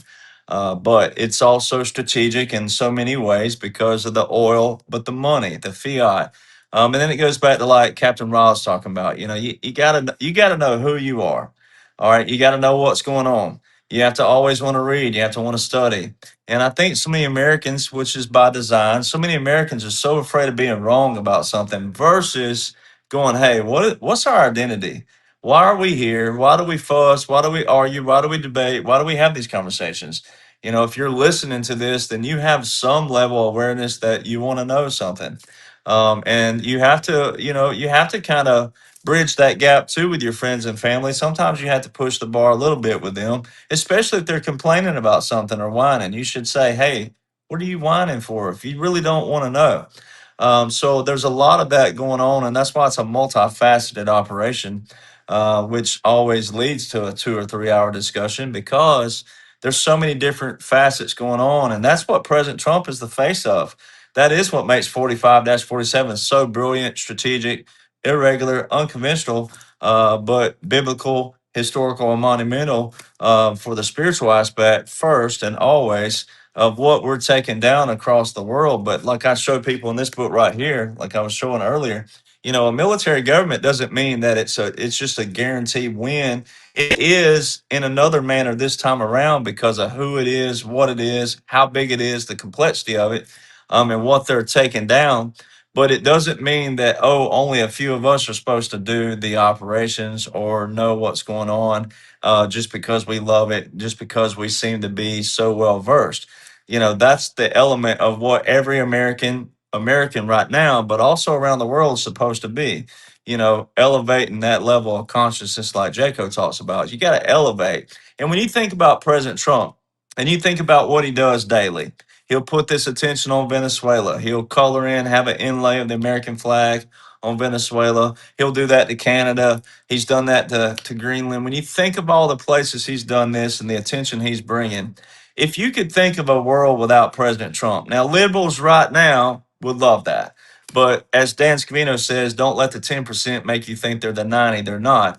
But if you could think of a world without President Trump right now, and you remove President Trump and you remove everything that he's brought to social media, everything he's brought to your life, everything he's brought to the media, the platform, the stage, everything, the military, when you think about that, and then you think of putting someone back in from days of old. If you think of putting a George W. back in or something like that, into the old system. When you really think about what we've elevated to already, people have already seen, when people say they haven't seen anything or, oh, I don't see anything, nothing's happening, you just don't realize what all you have witnessed until you remove something, right? So if you could just, you know, take President Trump away for a moment, then you'll realize what all he has done and what we're doing and how far we've gone and where we're going and where we're headed. Because, like the election systems, I've been explaining that to some friends down in Florida where I've been staying the last week, that when you take the election systems alone, and you take Venezuela and the Dominion systems, it's something as simple as technology. All they got to do is remove votes, add votes. It's just a technology. Then you got to be able to prove that they were added or deleted. It's real simple when it comes to application at first, when you think of it. It's complex when you think of the systems itself and how to capture that. But it's real simple explaining to people what has already taken place right in front of you. President Trump and the Venezuelan whole topic. He's already taken control of everything. He's already said that. And now we're sending all of our aid down to Venezuela. So the area is clear. It's all taken care of. But when you look at the geopolitical and then the financial portions of it, the bigger picture moving forward, then you look into the whole deep state. There's not going to be a deep state. President Trump's already shown this. He's already shown that captivity of that because of the system. The 7 swing states already show that. The same 7 swing states, the 2024 were the same with 2020. That's never happened before in history. All right, so he lost all 7 the first time and he won all 7 the second, right? And then he just happens to have a Supreme Court case with him. So when you think of what the Supreme Court's doing, right, people think like today, losing the birthright citizenship. Now, President Trump says that's a big deal to lose that, and they should have stood ground on constitutional grounds. But then he says, no big deal. Congress can take care of this, right? This is a Congress thing. This is a congressional thing. All right. Well, the average person out there is still hanging on the Supreme Court doing this. Let's say a Republican, because they'd be mad. They read this and they're all upset. Well, then when you look at the Supreme Court, though, over here, President Trump goes and wins 7 swing states, and never before in United States election history were the swing states, period, whatever number, the same swing states in the next election. But right in the middle here is a Supreme Court case that President Trump filed via the state of Texas, a state he's never lived in. All right, the state of Texas, the big, what I was talking about earlier with Texas, how big it is to the GDP of the U.S. And what they were before they were a state. They were a republic of Texas. All right, so when you look at this little court case right in the middle of those two things, all right, and then you got to look at the timing. Executive Order 13848 was September the 12th, 2018. All right, that was 2 months before the first election of the primary then. All right, so you have 2018, then you have 2020, then you have 22, and you have 24. Right? And all the National Guard were deployed at every one of those elections. All right. And then all of a sudden, this past year, the mainstream media tried to say that the National Guard were not deployed to the elections. It's like, okay, this is a play on everything, because here's the articles right here and all the dot mil sites showing how the National Guard were deployed. All right, so this is bringing attention to it. So even losing like the birthright citizenship, well, if all of a sudden the narrative is to focus on what's constitutional and what's unconstitutional, then guess what we can pull out? Well, the military government's constitutional. Military occupation's constitutional. National Guard deployment's constitutional. Active duty is constitutional. Title 10 of Joint Publication 3-57 tells you that the president doesn't need um, authorization. This book right here tells you that a president doesn't need congressional authorization. And our military laws supersede, they come long before the Constitution and long before the Declaration of Independence. So it's the setup, it's the scenario of what's taking place. And see, and President Trump showing the 65%. So this is how you tie it all in. He says, I have 65% approval rating. Well, that's going up, and that's higher than ever before in history, way higher. So see the narrative, what they're spinning and playing. It may look like losses over here, but some of these losses may actually bring out validation, but also bring out the revelation for the people. Because you can't use the Constitution one moment and then turn around and say it's unconstitutional in another moment, especially the military. So there's a lot of play on with what's going on to bring that attention to people. You got to get people's attention. And President Trump said it. All of us here, we hate drama because we're all military guys. We don't like drama. We deal with straight up facts and we remove our emotions, we remove our feelings, and we can tackle things that way. But the American people, the target audience, they love drama. Let's just be honest. They love drama. So President Trump has a quote. You got to give them what they want. So you have to do it this way. And unfortunate for patriots out there who love to read and study, you just have to come along on the ride with us and sit back and kind of laugh at them in another kind of manner, even though we like them, love them, and we do believe in unity. But you kind of have to sit back over here and be with the real cowboys and let all these other stage acts over here react and go hysterical and do whatever they're going to do. But they'll come to the realization because it's a bait and switch. President Trump is a bait and switch. Every bit of this is a bait and switch because there's a law or an order somewhere over here that's already showing you. Venezuela, I pulled it up just to read it word for time manner, but Executive Order 14373, which was January 2026, President Trump declared a national emergency with Venezuela. And it says preventing Venezuelan oil funds in U.S. Treasury accounts from being seized through judicial processes. So there's your judicial again. And every bit of right now, I've shown people this kind of what Rob was talking about, the military government, like the plan. 2017 to 2021, President Trump declared all these unique national emergencies. They're not just normal national emergencies or, something that would be a standard national emergency. They're unique, and they're unique that go into a blueprint for a military government, military occupation, continuity government, etc. 2017 to 2021 was the resetting of the legislative branch. And the laws show this. 21 to 2025, when the whole world thought Joe was real and all that, he was stumbling and babbling and falling and scratching his butt and doing all these things that you never saw a president do before. That was all theater of the puppet government. And then the military government doing the real things back here, but distracting people. Because as we know in the military, we don't like distractions. And what would have happened had they forecasted most of the things that we were doing? You would have people out there rubbernecking like they do on the interstate when there's an accident. We don't need that. We need efficiency and effectiveness quick. We need to get in, do what we're doing quick because we only had that 4 years extra. So in reality, 12 years to do what would have taken 8 lawfully. But we didn't have time to stop and tell the people like Rob's talking about, educate them on, hey, by the way, Article 2 of the Constitution never mentions term limits.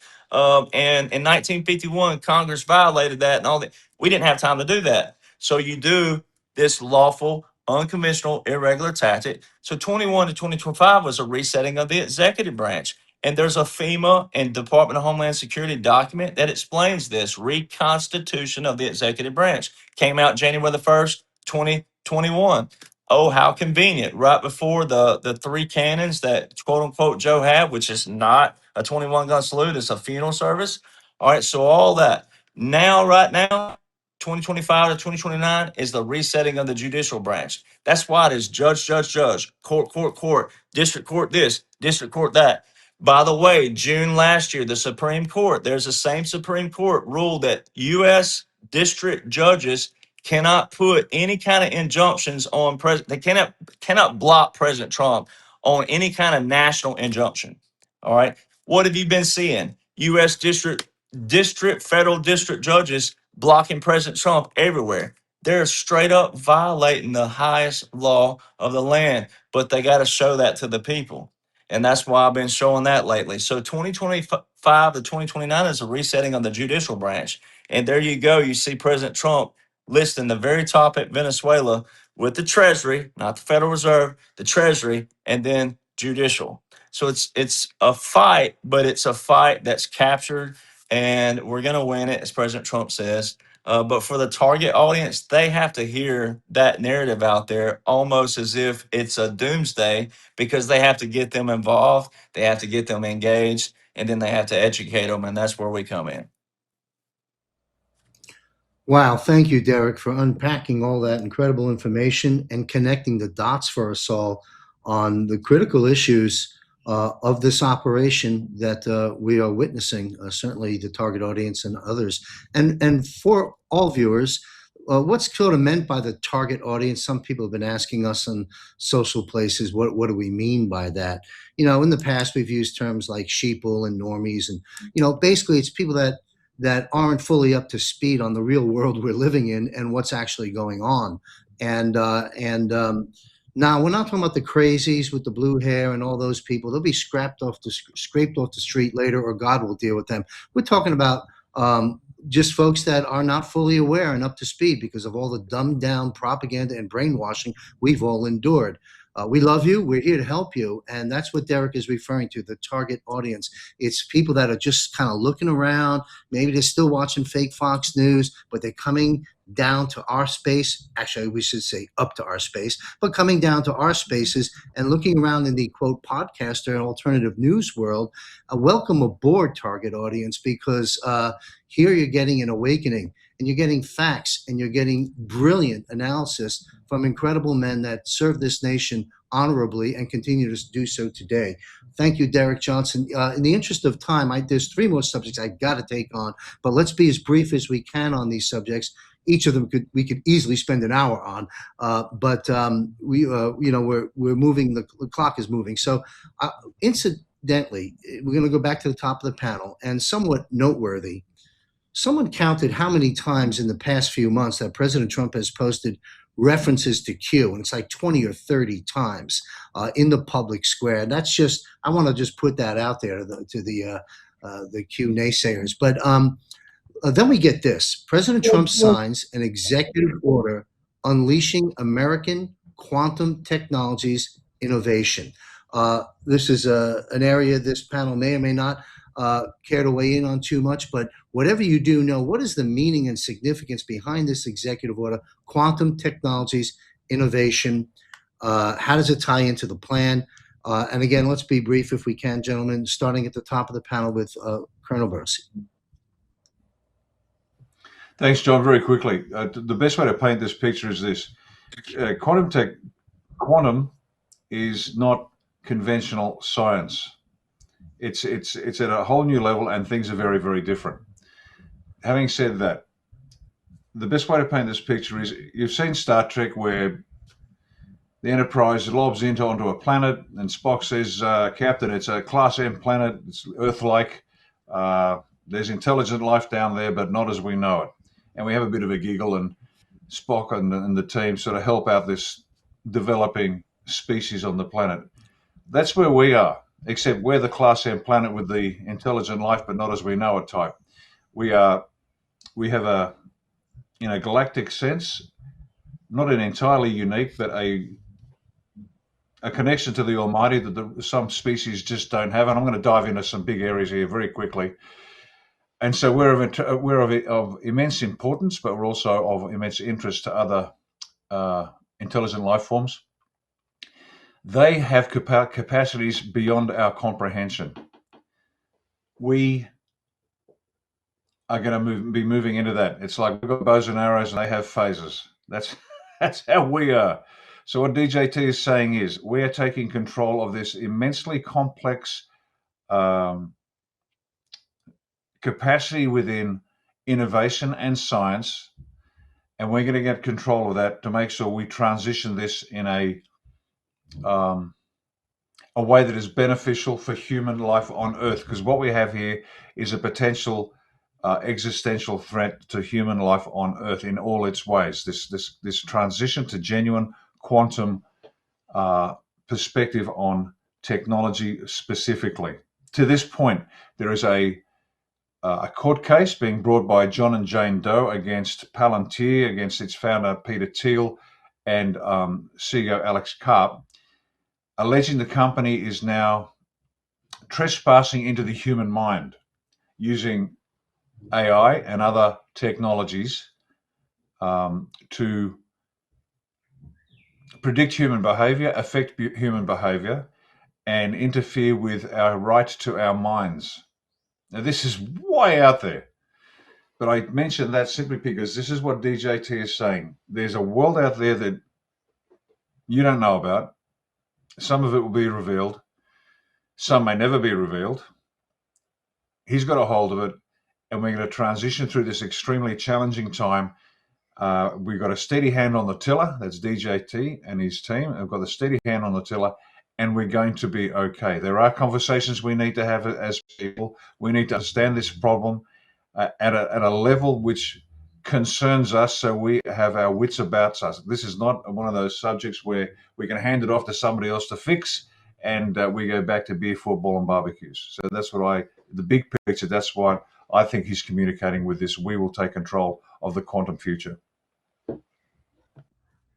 Thank you, sir. Same question to Colonel Tom Lennox. President Trump's Quantum Technologies Innovation Executive Order. What does it mean to you?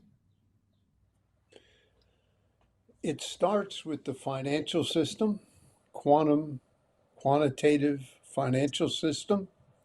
It goes to things like the med beds at a level, and then it goes into the education. It goes into the even the voting system, quantum, because the quantum technologies that he's seen from our Palladian and other partners in this alliance that he's got, and that he's seen as the commander of the Galactic Federation military, that he understands far beyond what we can understand how critical it is to have a hand on that quantum technology things, the little things. They call it the rods of God. Some people will call those things the rods of God. They're quantum physics-based capabilities that he knows are out there. He knows that Tesla had a handle on a lot of them 150 years ago, 120 years ago. He knows that there are other people who've had a hand on a lot of them, and he wants us to have a handle on as many of them as possible, and working in conjunction with our alliance partners. That's my thoughts sir. on the quantum. Excellent. Thank you very much. Captain Rob, your views? Yeah, I think it's absolutely critical to understand the nature of this latest quantum executive order is this is a whole of government approach. I believe that President Trump is treating quantum as infrastructure in every ecosystem. What I mean by that, this is not build a faster computer.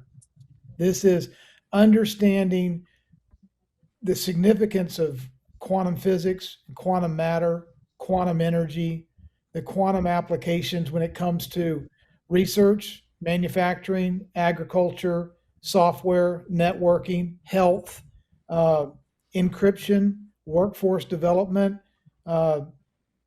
national security, commercial development. Quantum science and quantum physics is all about energy. And our nature, we're made in the image and likeness of God. God is a spiritual energy. And if that energy is quantum infinite, I mean, the more we know we don't know. It's like every time we go out and pick up a grain of sand, we look up, we go, oh, damn, there's a Sahara Desert. How many grain of sands are there?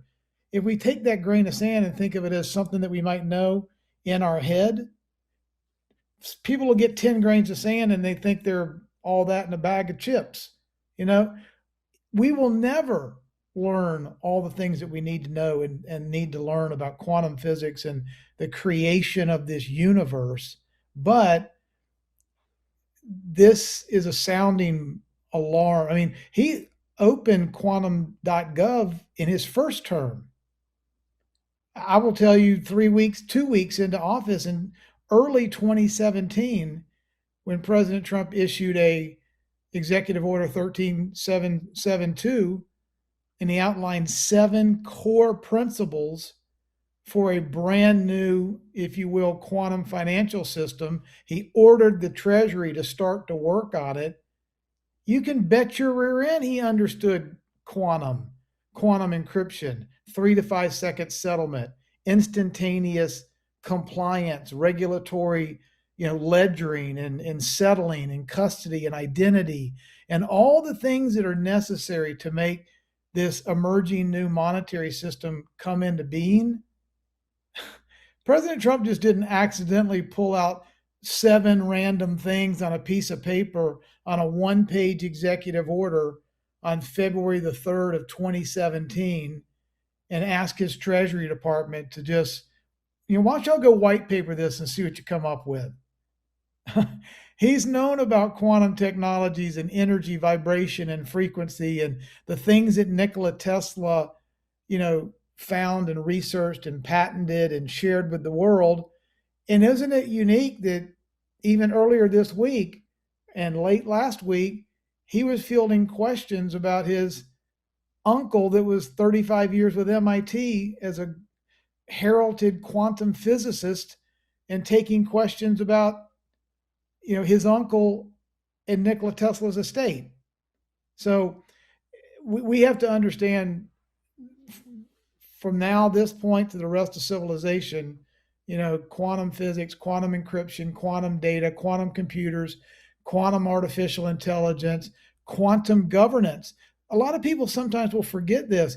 Can you imagine coding AI agents that cannot drift from the essence of the Declaration of Independence, the life and the liberty and the pursuit of happiness and the unalienable rights that we have from our Creator cannot be validated.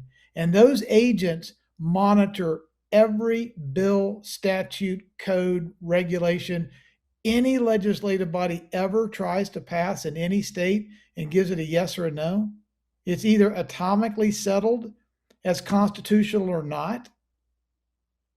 That'd be a pretty damn good AI intelligence engine to have sovereign governance protection coded into the fabric of American society, and for that matter, coded into the society of 195 nations if we could make it happen.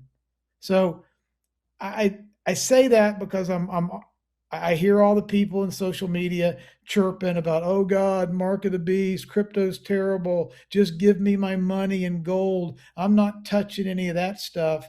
Well, good luck with that mindset, because it's not going to serve you well. We're not putting this quantum computing genie back in the bottle. We all better get with the program.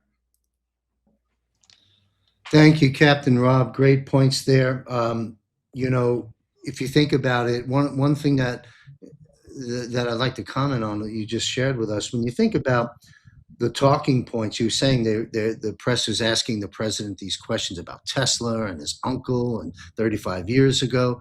To our audience, don't you find that to be good news? Because we've been discussing this for years behind the scenes, all of us, right? Coincidental. Yes. And now it's reached press rooms before the commander-in-chief and the executive branch, president of the United States. Don't tell me we're not making progress. Thank you, Captain Rob. Michael, Jaco, quantum technology innovation, the significance behind President Trump's executive order. Yeah, so the free energy that's coming from the quantum realm, the anti-gravitics that we're starting to see, they're starting to be revealed, the moon base that we're going to see that we've been involved in a long time, Ganymede, the largest moon in the solar system that we've been on for a very long time. If you look at Jupiter, you could put 1,300 Earths inside of Jupiter. We have mini bases within each of the planets, within our own planet. So we're going to start to see all of this. This is part of the quantum realm that's coming up. It's fascinating. Supercomputers that, run ships, and all kinds of crazy stuff. People that interact with ships consciously, that's coming to the forefront. We're going to see all of these things. It's quantum realm, and it's fantastic. 500 years more advanced than what we're seeing right now is about to be revealed to us. So it's an exciting time. I'm I've been talking about, the super soldier program for quite some time. A lot of us are having memories of that program that's been, revealed by more and more people. So it's unbelievable. Millions of us have been involved in these programs. Our consciousness gets, wiped so that we don't remember this. But as you age, like myself, then you start to have these memories come back. So a lot of us have been involved in it.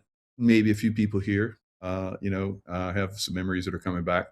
So that's one of the beautiful things about this quantum reality that we're moving into.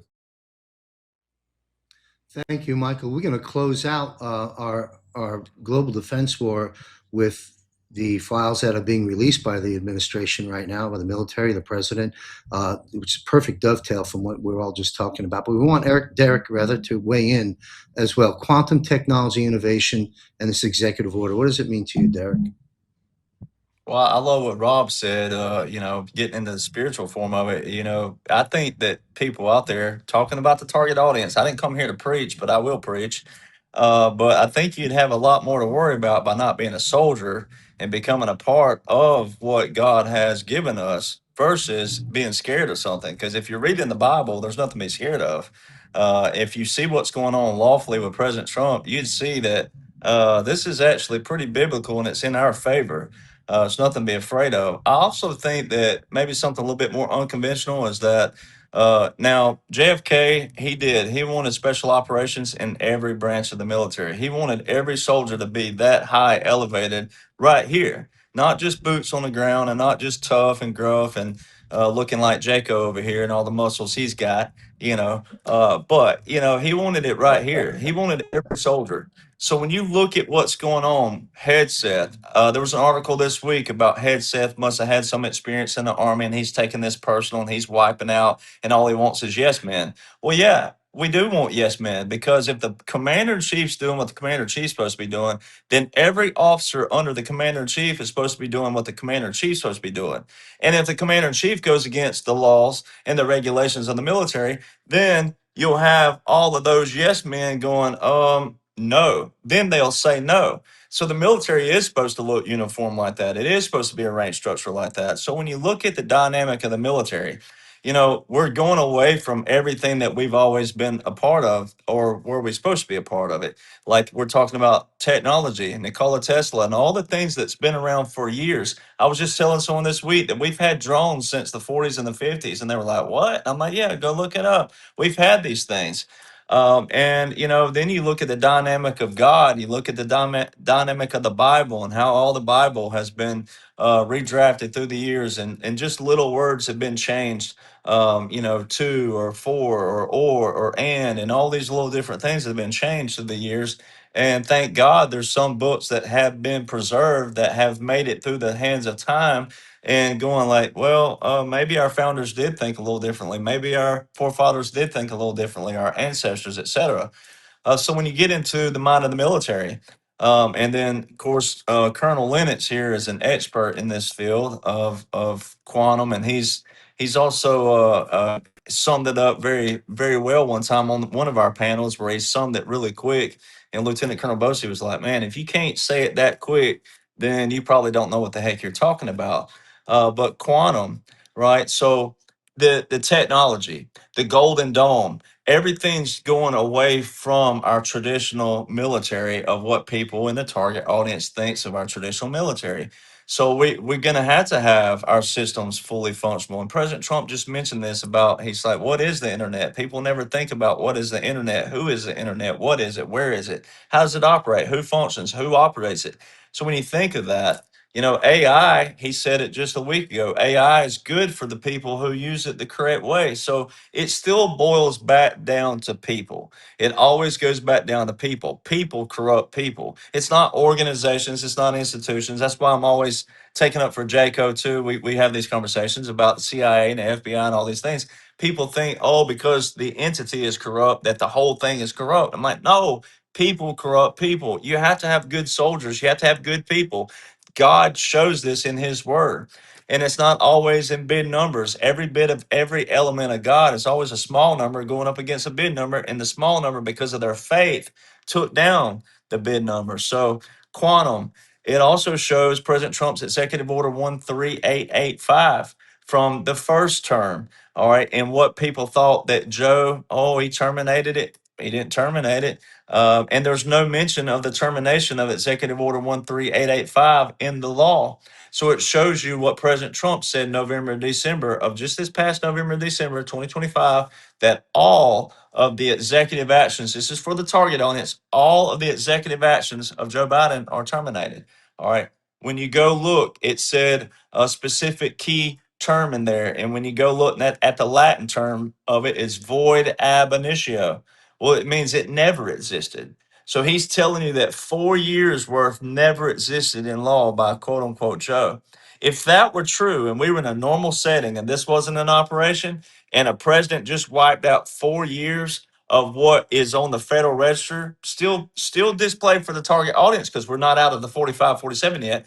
But if you went and looked at the Federal Register and you looked at all the executive orders and national emergencies that the people thought Joe did, and President Trump were to wipe that out with no explanation, and no explanation to all these nations of these national emergencies that were declared, there'd be massive pandemonium with the judicial system. So see, it's not that. And so when people see the bigger 40,000 foot view and you home in on that, this shows a continuation of what President Trump was put here for. So it's a lot bigger. So every aspect is to make your mind get bigger, to grow spiritually, to grow intellectually, to grow physically as well, because it's going to take people getting off their traditional couch, looking at a football game, and going and studying and reading a little bit and going, holy crap, I'm truly witnessing a biblical, historical, monumental awakening. Wow, thank you, Derek, and thank you to this esteemed panel. I'm sure our viewers are, giving the ability to connect a lot of dots on a lot of critical things would be the understatement of a century. Thank you all, gentlemen, very much. What comes to my mind listening to Derek and really the rest of the panel as well with regards to the last question is, we're at a point where spirituality, God, converges and meets with science and technology. That's sort of an underlying theme. Maybe I don't have my words phrased exactly right, but I think you folks get the gist of this. And that takes me to this. I wanted to discuss elections. I had a lot of interesting observations I've pulled from a lot of publicly known sources of what is going on. And this panel has alluded to doubts about the midterms running on time this year. Juan O'Savins well on the record for that. But, in interest of time, we're going to visit the whole election issue next month, folks. So come join the Global Defense panel. Next month, we're going to dive into the election issue in great detail, plus all the things that may transpire concerning that subject between now and then. But this is a perfect dovetail to close out this broadcast. And I'd like to run a short video announcement, and then we're going to dive into off-world activities as it relates to the president now doing what no other president has done, and that's being fully transparent and releasing the UFO alien-related files. Let's run to my producer, run this minute and a half introduction to a new show I'm doing to set the stage and get us all in the zone. We'll be back in one moment. Since President Dwight D. Eisenhower, top secret files were created concerning off-world activity and visits to planet Earth. Undoubtedly, over the decades, these files have grown.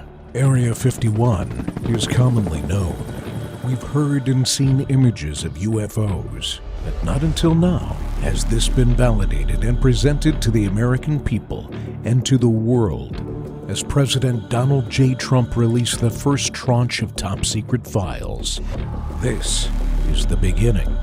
There's much more to come. Join John Michael Chambers and guests on a new monthly panel, JMC Broadcast, Off-World with JMC. Premiere episode launches Thursday, June 18th at 8 p.m. Eastern Standard Time. Subscribe for free by visiting jmcbroadcasting.com.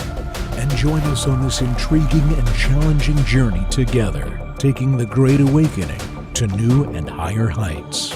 Come travel through the portal with us. Where we go one, we go all.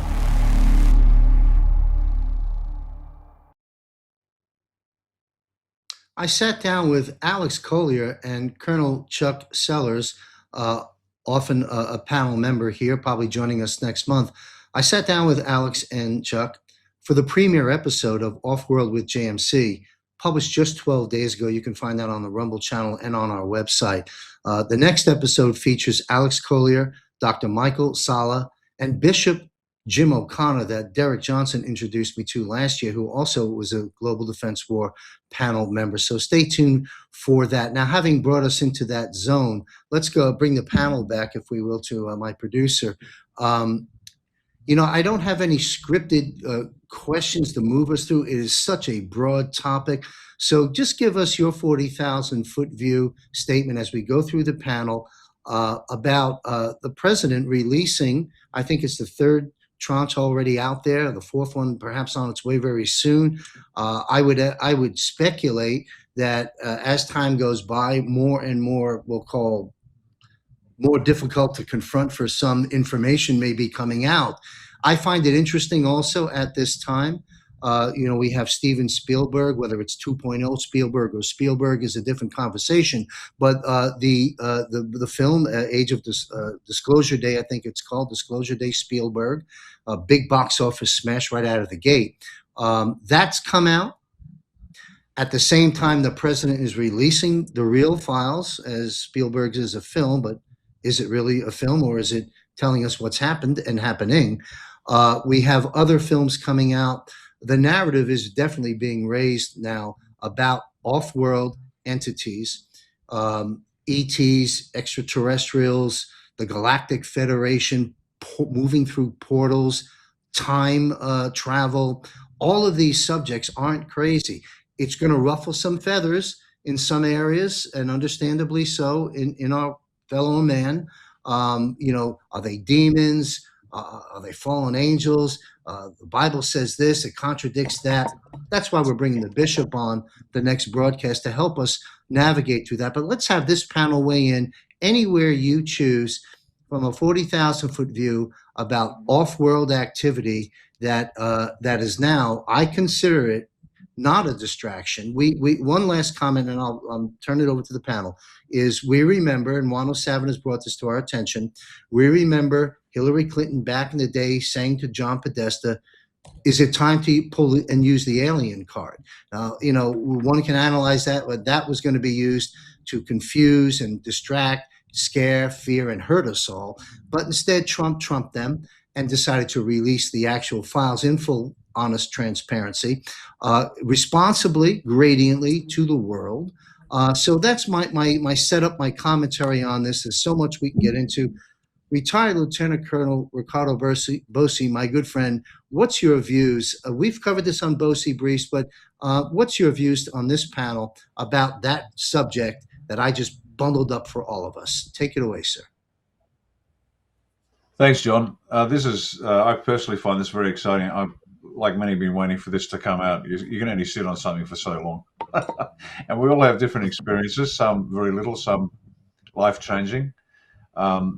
So the population has been prepared through a series of very innovative TV shows, starting with things like Roddenberry's Star Trek, which was informed, let's say, from elsewhere, because it was too predictive to be just good creative writing, through to Star Wars and the rest of it. So we have generations on the planet that have got no problem with the idea of extraterrestrials. And don't call them aliens, they don't like that. Extraterrestrials, both subterranean as from elsewhere. So a lot of people will find it very exciting. It'll be extremely distressing for those with very strict religious beliefs, extremely challenging. As John alluded, definitions matter. What's an extraterrestrial? What's a fallen angel? Are they the same? Is Messi and Ronaldo a couple of fallen angels, doing their thing? It'll dive into every aspect of life. Most will move through okay. Some will be extremely challenged. The one thing I say, and I'll leave space for other people to talk. The one thing I say is this: God's real. The intelligence outside of space, time, energy, and matter, whatever you want to call it, is real. He's daily involved in our lives and is looking after us. Who says this? Not me. This is the science.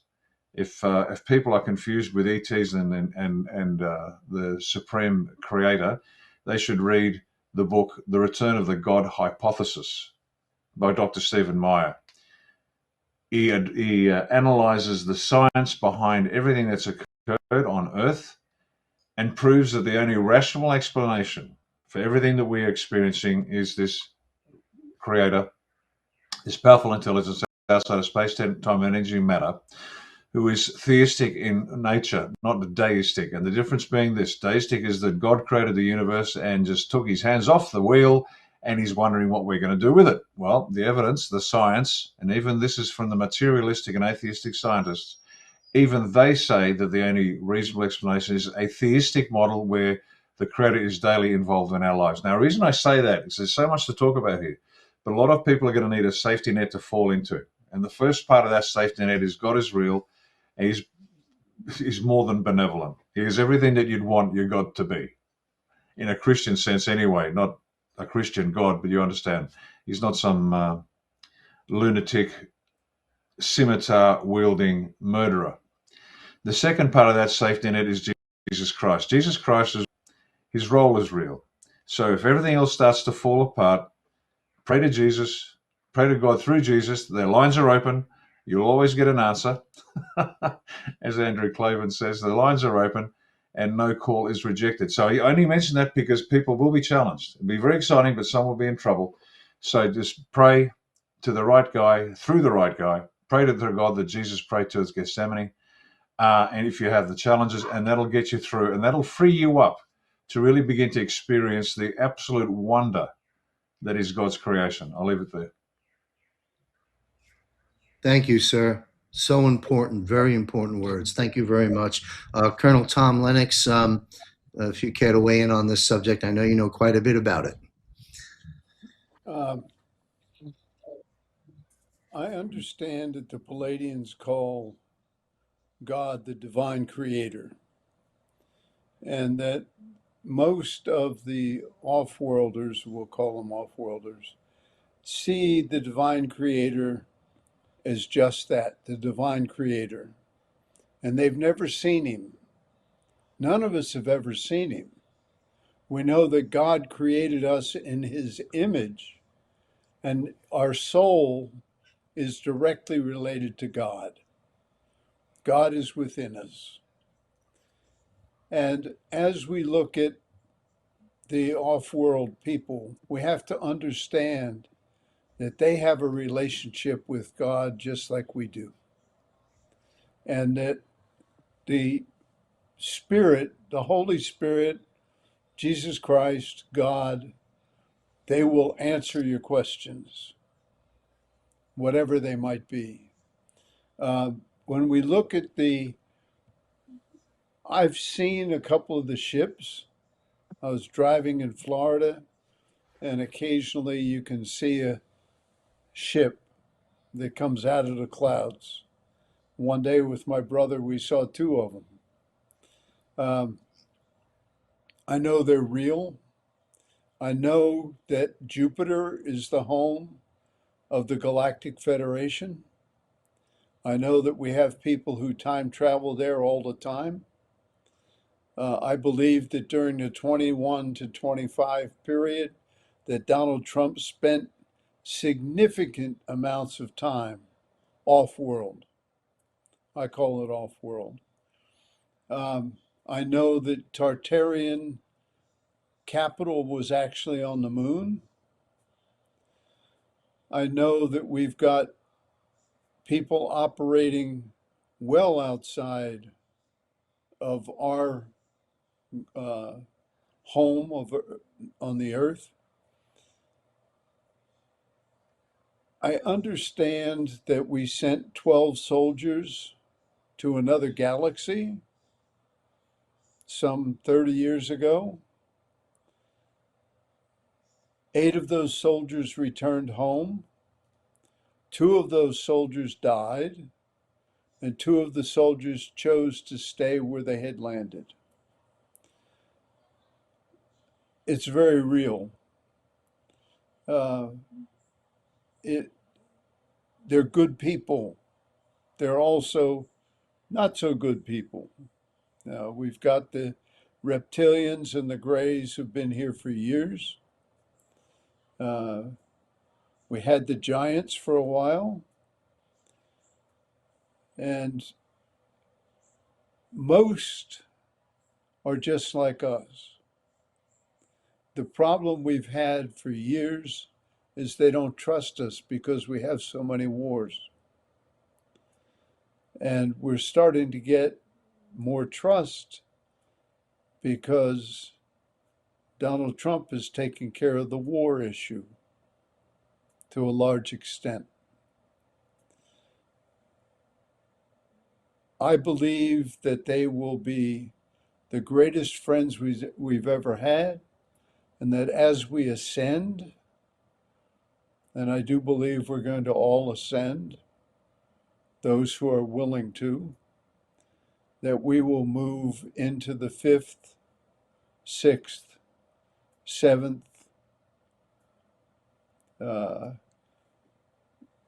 well, let's see, how we're going to term this. My wife would call it, I don't want to go into terms. We'll move forward and ascend to the 5th, 6th, and 7th areas where we will be able to talk to each other without using our voices, because I believe that our alien friends do exactly that. And I think it's great that Donald Trump is releasing it. I also think it's going to be very difficult for people to understand, with all the lies they've been told about the earth is the only place that life can exist. And I believe that when our DNA gets expanded back to its 12 strands, and the pineal glands that have been frozen by fluoride are opened up, that we will develop the ability to speak to others without a voice. And I love it, that what's going on. Thank you, sir. You know, quick comment. Our good friend, retired Colonel Chuck Sellers, Delta Forces, Special Ops, etc., who frequents this panel. I encourage all of our viewers to watch that premiere episode with Alex Collier and Chuck Sellers. And I raise this point right now based on what Tom Lennox just shared with us, communicating telepathically. Chuck Sellers walked us through his incredible, not once, but twice visitation by off-world entities, morphing, if you will, through his home and speaking to him for quite some time telepathically. And he broke this down in great detail. You'll want to watch that episode, which supports the notion of what Colonel Lennox is discussing here. Captain Rob, do you care to take this subject on, off-world activity? Well, the thing that grabs me with this topic is you mentioned that off-world entities or off-world beings find there to be too much war and too much negativity and too much interference to have any kind of presence here. And call it principalities of darkness, call it ignorance, call it religion screwing us up, where we don't really understand the true infinite one-on-one relationship with the Creator, that we're made in the image and likeness and essence of God. So why are we begging all the time? Why are we begging for a bigger house or bigger car, or Jesus take the wheel? You know, he gave us sovereignty. We have to act on our own accord through the powers and graces and energy and abilities that we have to take action and not live in fear. We're not broken, we're not separate, and we're not lacking in scarcity. We are full, we are perfectly made, we have infinite access. Jesus said, don't call me great, don't worship me, follow my principles. These things I've done, you can do, and even greater things, because we have the same Father. We have the same Creator. So we have to get the junk out of our heads to align with that quantum physics creator of the universe. And one of the things I love about quantum math, quantum physics, quantum deterministic physics, the quantum 3 to 5 second settlement of this internet of value is it's math based. And math is a science, it's a law given to this world by the lawgiver. The creator created laws and principles. Omniscient, if you break that word up, is omni science. Math is one of those science. And, mathematical order is where science and philosophy intersect most frequently. You can find a mathematical precise pattern in a snowflake, in a piece of hair, on a fingerprint, on a blood drop, on a voice print. There is evidence of a divine creator in mathematical patterns that are discernible everywhere. So to take this one step further, if we wanted to introduce an internet of value based on trustlessness, where we no longer have to trust the narrative or the institution telling us a story, but we get to verify the perfect science. I either did or did not at this very second transfer $50 to Derek's wallet. It complied. It checked his identity. It checked my identity. It checked my wallet, his wallet. I had the assets. I transferred them. They landed. They were ledgered. It's settled. It's done in 3 to 5 seconds. All the compliance, all the identity, all the capital, all the ledgering, all the legal transfer of title.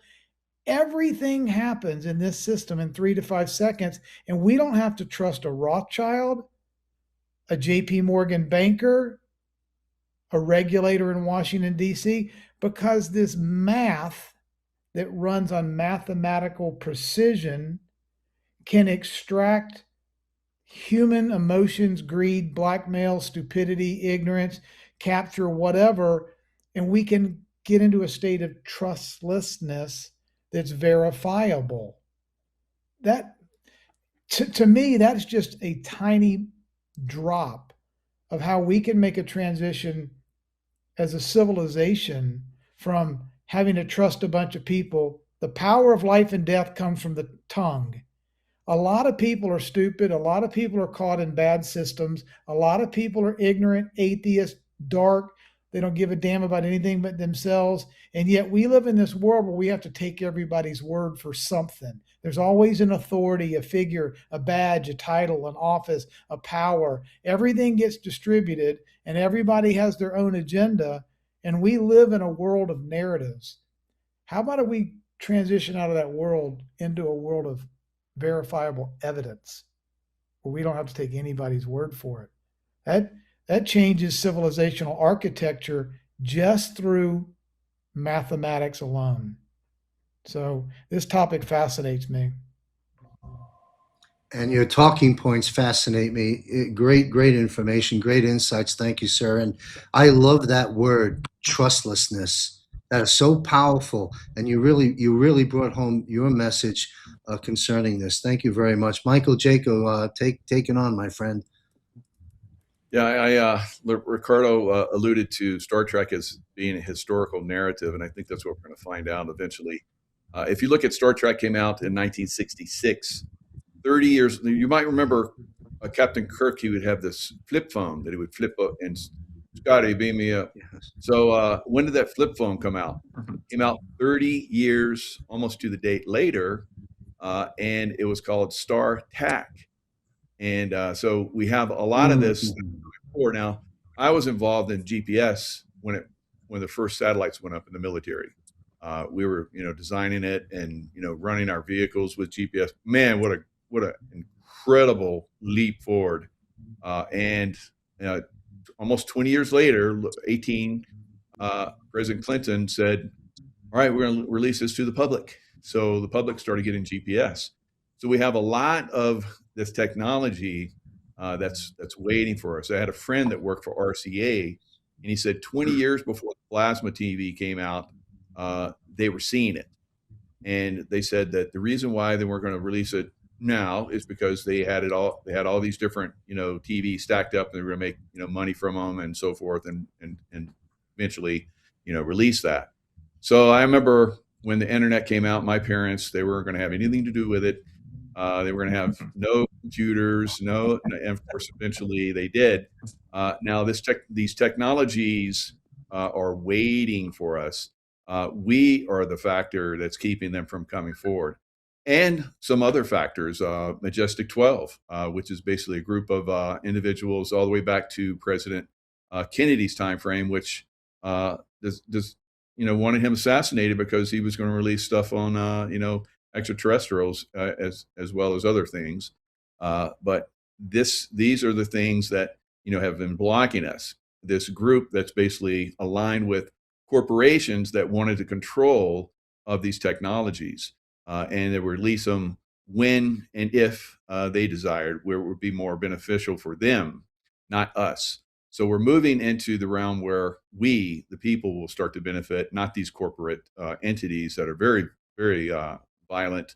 And, yes, they will kill us, in mass with these bioweapons just to get control of us. And I think that control is being slipped away from them. There's no way they're going to have control over us going forward. And because of these types of disclosures, and I'm so glad that, we're doing these now, John, because, we evolved too as a military group. Event in the first shows that we didn't want to reveal any of this type of information because it was kind of like a little bit too much for the audience. And now we are. So it is definitely a movement in the right direction to reveal this information. And, salute to you, John, for doing this, and salute to all of us that are, revealing. So thank you, and look forward to more of this. Thank you, Michael. Perspective, to our viewers, look at the various different aspects and perspectives that we're getting from each of our esteemed panel members here on this topic of off-world activity. And we're just scraping the surface rather. And you're right, Mike. It's about timing. As you were alluding to many months ago, Brad Wozni was one of our guests here, and will be, of course, a returning guest.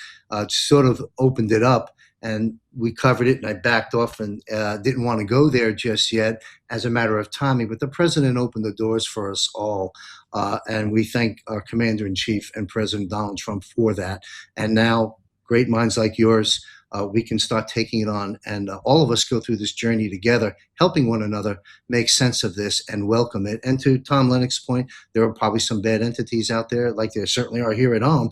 But by and large, we're getting help. We have been being helped. We're going to continue to get help, and we're going to learn a lot. We're going to be challenged, and it'll be our mission when we visit this subject on this panel to make that transition easier for all of us. So thank you all very much. Derek Johnson, your comments on off-world activities.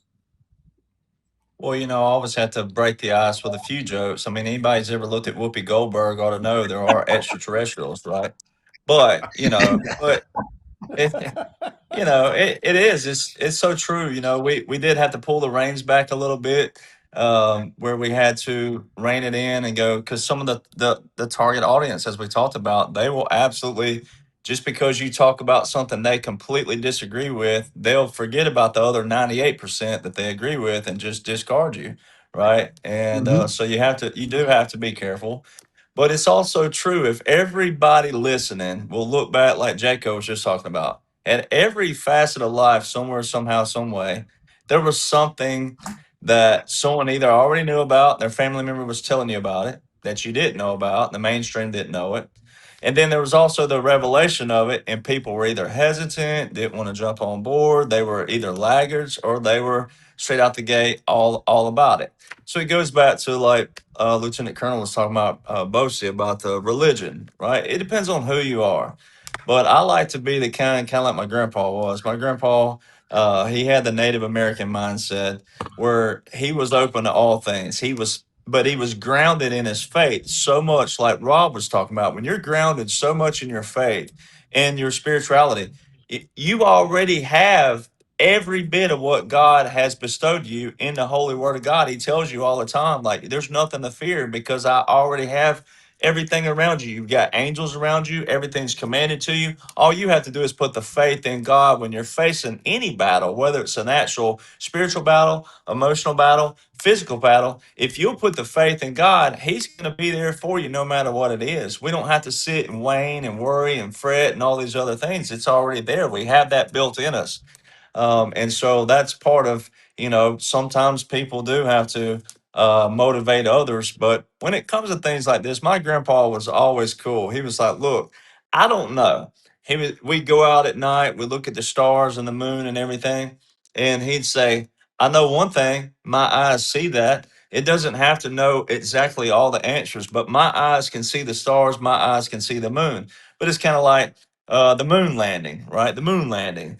Well, all you got to do is go real common sense and probably get a guy like me who has a southern accent to put a little narrative spin to it. It's like, hey, you go from popsicle sticks, right? Everybody's had a popsicle in their life where you get these little sticks. That's what the Wright brothers built their aircraft with, was popsicle sticks, right? 1903, right? And they supposedly flew 12 feet or 20 feet, 12 feet high, something like that. Wasn't very far. So we go from that 1903 to 1969, 66 years later, and we got these little cowboys. They strap up and they get in this thing that's got like a Chevy big block or something like that, and they shoot out there. How did they know they were going to get through this ozone that they tell us about, right? The firmament. Oh, well, we know there's a fiery furnace. Well, how did they know they were going to get through it? How did they know they could get back through it? Right. So there's all these things out there that just don't add up, don't make sense. And that's just a common sense thing, but it's also distraction, theater, capture, control, and all these other things they've done. But then there's reality. There are technologies. We've always had drones. People just didn't know about it. We've always had technology. People just didn't know about it. So it's also President Trump just going through and just absolutely annihilating this whole narrative by every facet of what they've captured and controlled. The deep state, the Khazarians, everybody through the past, we could say 150 years just for target audience sake, because it's so hard for people to go back thousands of years and whatnot. But when you look at that, I've been reading a book, and I'm probably giving it, which is okay, I think, to give it some credit here. But I actually know the author, Johnny Enlow. I've been reading the Book of Enoch, and he proves it on page 21 and 22 right out the gate. There's a particular verse in our Bible, the 66 books that we have, the target audience has, right, that it's not accounted for in the Bible, but it says this verse, and so I'd have to explain it all in great detail. Don't have time for that. But there's a missing verse, and it's like, well, Enoch is in the Bible. Why isn't he talked about? Where's this person? Who is this person? Whatnot.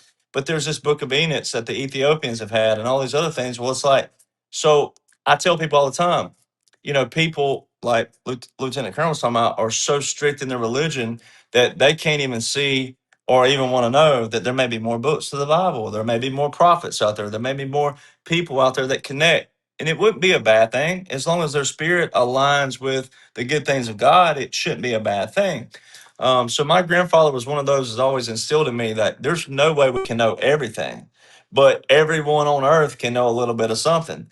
And so when we come together with the greater good of what we're all here to do, everybody has different experiences. Colonel Sellers, you were mentioning, he's been to Area 51, but just as we know, Area 51 is just one location. They have multiple areas around it that all have different clearance levels of military clearance. That it's kind of like a Coca-Cola formula. That there's been rumors for years that not all the chefs know the exact formula. Because if they did, guess what they would do? They would go out and try to mimic it somehow, some way, some form, and then they wouldn't need a job at Coca-Cola because they'd have their own taste and their own formula that would be similar to it.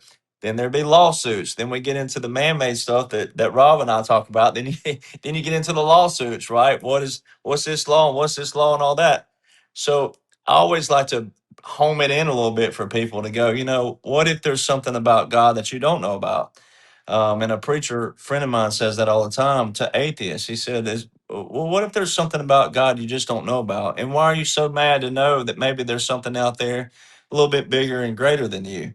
Now, Lieutenant Colonel Lennox and I, we were down at Trump Doral last year. We were sitting about by around the pool, and everyone who's been to Trump Doral knows there's an airport nearby, so aircraft are coming over constantly.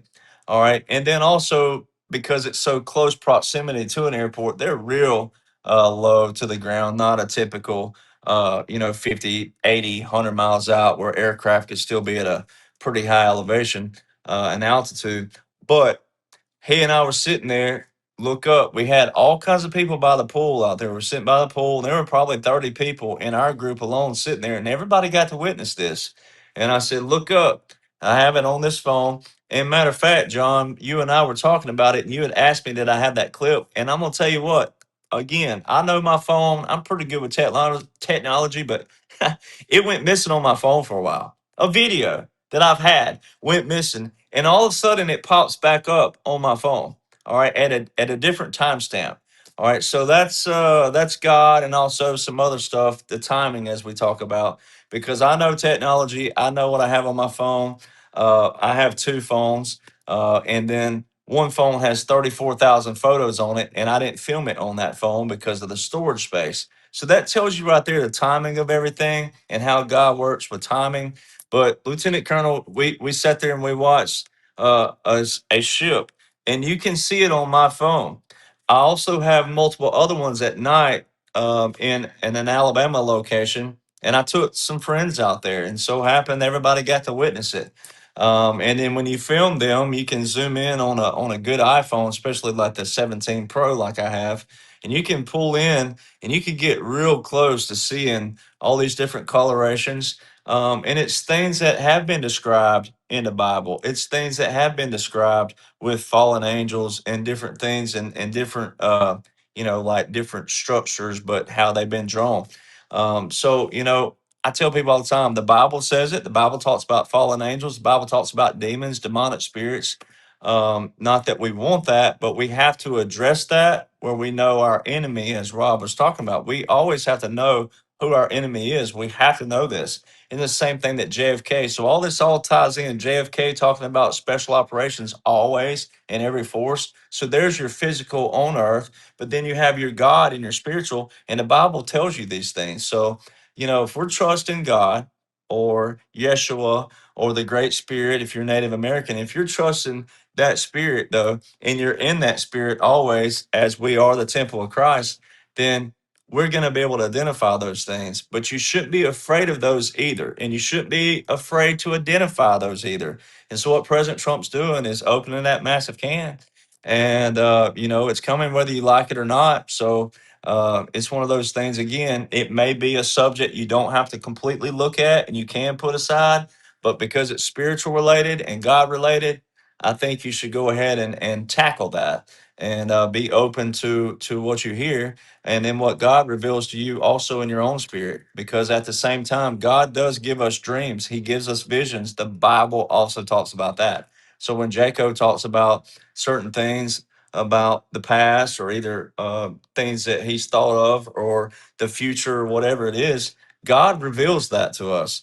And that's how we have visions. That's how we have plans and strategies. That's how we're able to write books the way that we've written. And people always wonder, how do you write such a complex thought process? And I'm like, well, that's God. It's not us alone. It is truly a spiritual form. Thank you, Derek. And this has been an intriguing discussion, and everyone brought so many different aspects, as I said before, and perspectives to the table on this. I want to close out with a couple of follow-ups to air out there for this panel to hear and our viewers.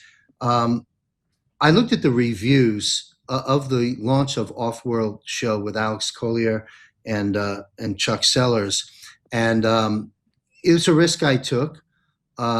But again, to Michael Jaco's and I discussion, timing is everything, and the timing was right. So I took the chance. We did the show, and I was eager to see what the response from the public would be.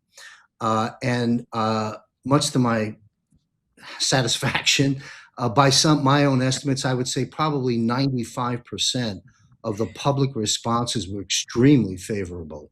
And I was very happy, and that fuels me even further now. However, that 5%, there was a gentleman, I don't know his name, and who knows, who cares, but it fits into the dialogue that each of you have touched on.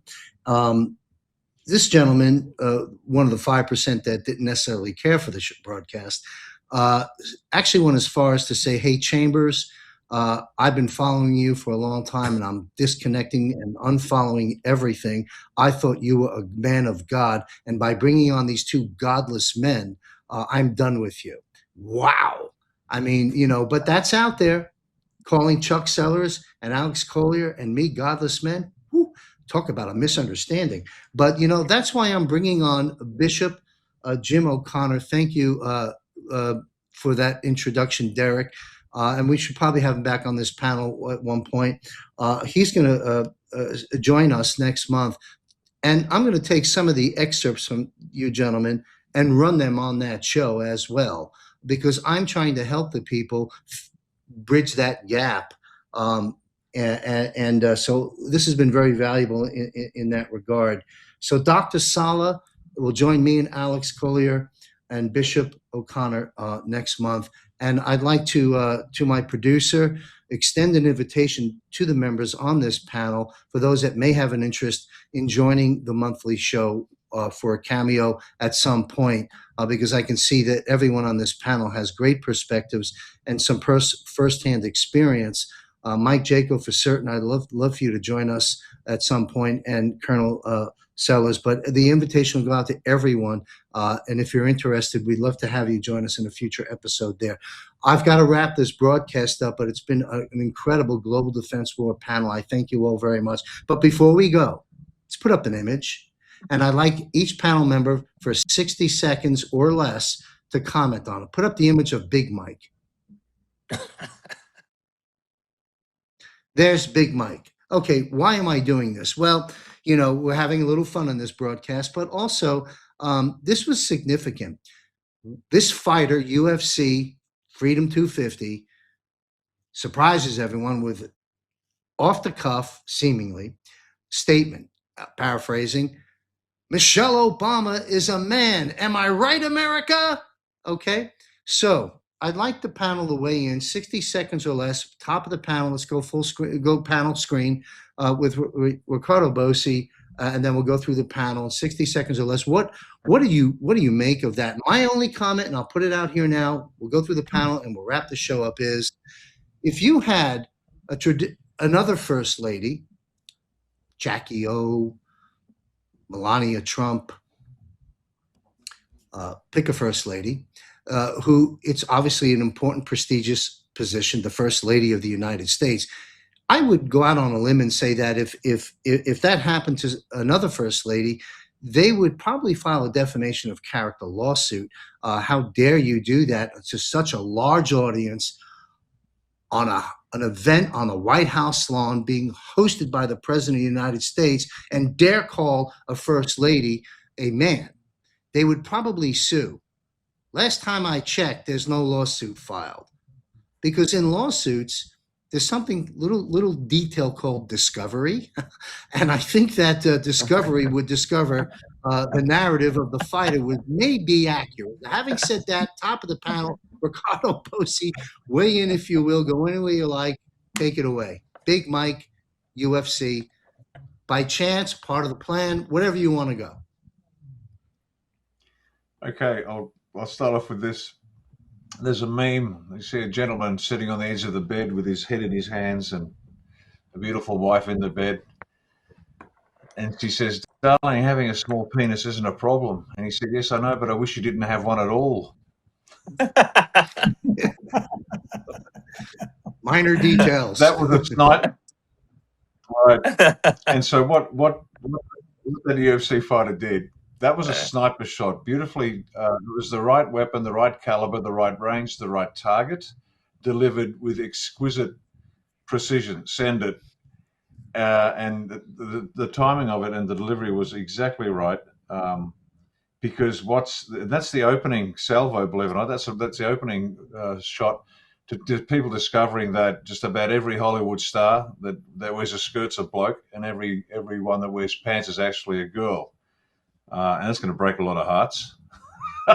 But that's what that was. This is the opening sniper shot to a bigger reveal, and they had to pick the right target the right way and deliver it to an audience with a very robust view of life. UFC audiences, they're robust. They're the ones that would take that message and then just promulgate it on. So that's what I see that as, just perfect timing, perfect shot. Send it.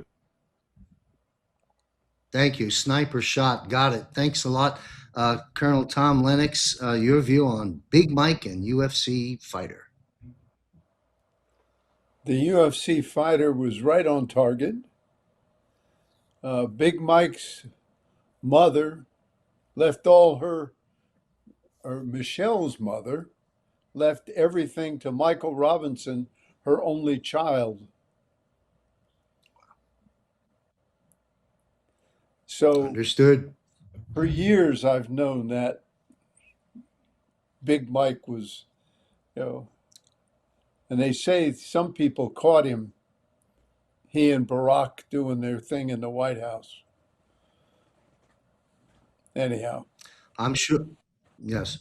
Well, there you have it. Another on-target sniper move. Certainly wasn't off the cuff, is what I'm gathering. Captain Rob, your views on Michael Yvonne Robinson. We talk about 150 to 300 million people the world over are going to see some kind of direct or indirect. The biggest ever broadcast on, was it Paramount Plus ever? Joe Rogan. They're gonna immortalize this forever. This is a great awakening. So how many people in how many countries heard one of the most hypocritical, nastiest, most negative beings that, remember when she mouthed at the 9/11 memorial, all this for a flag, how she's hated America. They run a campaign of hope, and joy, or whatever his damn first campaign was all about. It's a great awakening. It's a shot across the bow. The next day, for 24, 36 hours, Michelle Obama trended on X, the biggest social media platform on the world. So the fact that, it's obvious to anybody with two brain cells, it's a man. But more importantly, it was a perfectly timed strategic nuclear bomb to awake people up across the planet. Yes, common theme. Thank you, sir. And folks, Barry and Mike, justice is coming if it already hasn't happened. Michael Jaco, sir, your view on the Big Mike UFC. Yeah, so a lot of us have known this for a very long time. Now, a lot of people didn't want to believe it, didn't understand how it could happen. Well, what about the children? And there's lots of, if you watch Michael, that was amazing because it was flopping around in there. So now, Joan, talk about timing. Joan Rivers revealed that Michelle Obama was a trainee, and she died shortly after that in a very suspicious operation. Yes. So, and that was all the way back in 2014. So we've seen this being revealed for a long time. How many people understand it? How many people believe it? I don't know.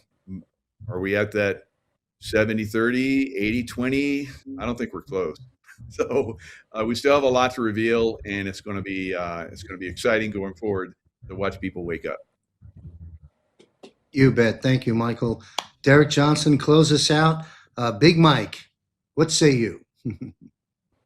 I don't want to be the physician in the discovery round. I know that. So, yeah. So thank you, doctors, for what you do.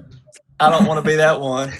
But yeah, this goes back to, like Jaco just said, Joan Rivers, Clint Eastwood. Everybody remember Clint Eastwood when he said that Obama was the greatest fraud ever perpetrated on the American people, right? And it goes back to, all right, let's bring out the birth records. Let's bring them out. Did you notice on the Obama library, right? The actual structure is made from architects from Ethiopia. Where's Ethiopia? It's right next to what? Kenya, right? And those places years ago were the same place. Where is Obama old Barry from? Would be what? Kenya, right? So when you tie all that together, and then you look at the dress that Big Mike was wearing, it was her mother. It's all about Big Mike. It's all about her mother. It's nothing to do with Barry and Barry's mom and dad, right? So there's a lot of tie-ins and connections there that they showed. So I think it's perfect, the timing that we talk about. Also, what just happened with the no transgenders and no men and women's sports. I mean, all this is all tying in together. And what a letdown that will be for however many millions but billions around the planet when they find out all of this. So it's a perfect setup because they're bringing Obama and everything back in the picture. He's posting a lot on social media, quote unquote. And one last thing, it goes back to what Lieutenant Colonel talks about with the men, right, grabbing their jock straps out of the women's purses, right? If think about this, for the real women out there, if you just got just hosed and exposed all over world TV like this, shouldn't your man be coming out to defend you really quick? Wouldn't Barry or Barack Hussein, whatever people want to believe he is, shouldn't he be saying, that's my wife you're talking about? I have the balls, she doesn't. Shouldn't he be defending her honor? What do you hear? Nothing. Crickets. Great stuff. And folks, you might say, why would we take our time with such a panel and have this discussion? Because of the great deceit at the highest level positions in the world. That's the reason why. And thank goodness that was deployed, as our panel said, sniper precision, perfect timing. And we'll end the show there. This has been a great panel. I can't thank you, gentlemen, enough. Please, to our audience, visit jmcbroadcasting.com. Click on contributors on the upper left-hand portion of the navigation bar, and you'll see these gentlemen and others, the contributors to our network, their bios and links to follow them beyond this very broadcast. I want to salute you, gentlemen, for your continued service on behalf of my fellow Americans and people all throughout this world.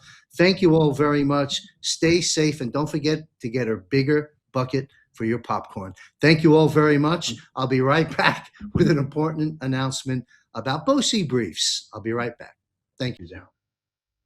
His commentary and analysis is among the best, bar none. His words serve as a masterclass.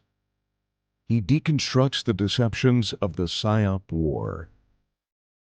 He is the author of The Greatness Awaits You, the national leader of Australia One Party Incorporated, a monthly panel participant in JMC's Global Defense War, in a league of his own, an international treasure, a follower of Jesus Christ. He is Ricardo Bosi.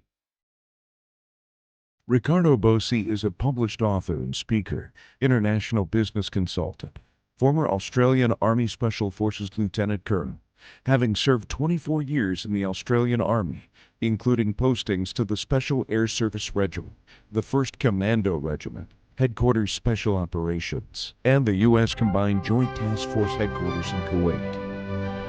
Don't miss JMC Broadcasting's Bosi Briefs, where John sits down with Ricardo, helping to connect the dots, making sense of the madness, keeping us all grounded and united as the battle between good and evil play out before our very eyes. Join John and Ricardo every other Monday at 6 p.m. Eastern Standard Time, right here at jmcbroadcasting.com. All right, quick announcements. We're out of here in less than 60 seconds. Off planet, or actually off world, it's called, with JMC. Be sure to join us on the second episode, and to warm you up, go check out the premiere episode that we did. It's 12 days published now on our Rumble channel and still on the homepage of jmcbroadcasting.com. So come join us next month on Off World with JMC. Also, we're taking on healthcare at JMC Broadcasting, very popular right out of the gate, as I knew it would be. is Christy Lee, your show host. Truth About Healthcare, weekly broadcast, incredible doctors. She just had Brian Artis on. You'll want to check out those episodes. And I want to thank, again, our esteemed guests, our military panel guests, for their time and expertise in today's panel, addressing issues that concern you and I, each and every one of us, not only here in America, but all across this world. Don't forget to join Sheila Holm and I on, I think it's July 30th. There we go. Thank you. Thursday, July 30th, 8 p.m. Eastern. Visit jmcbroadcasting.com. Click on Premium Portal. See if this is an option for you. If it is, we look forward to seeing you there. Sheila Holm, 1 solid hour live on screen. I'll be your host to answer your questions. All right, subscribe for free at jmcbroadcasting.com or consider our Premium Portal. Be safe, stay alert, and we'll see you next month here at the Global Defense War panel. May God be with you.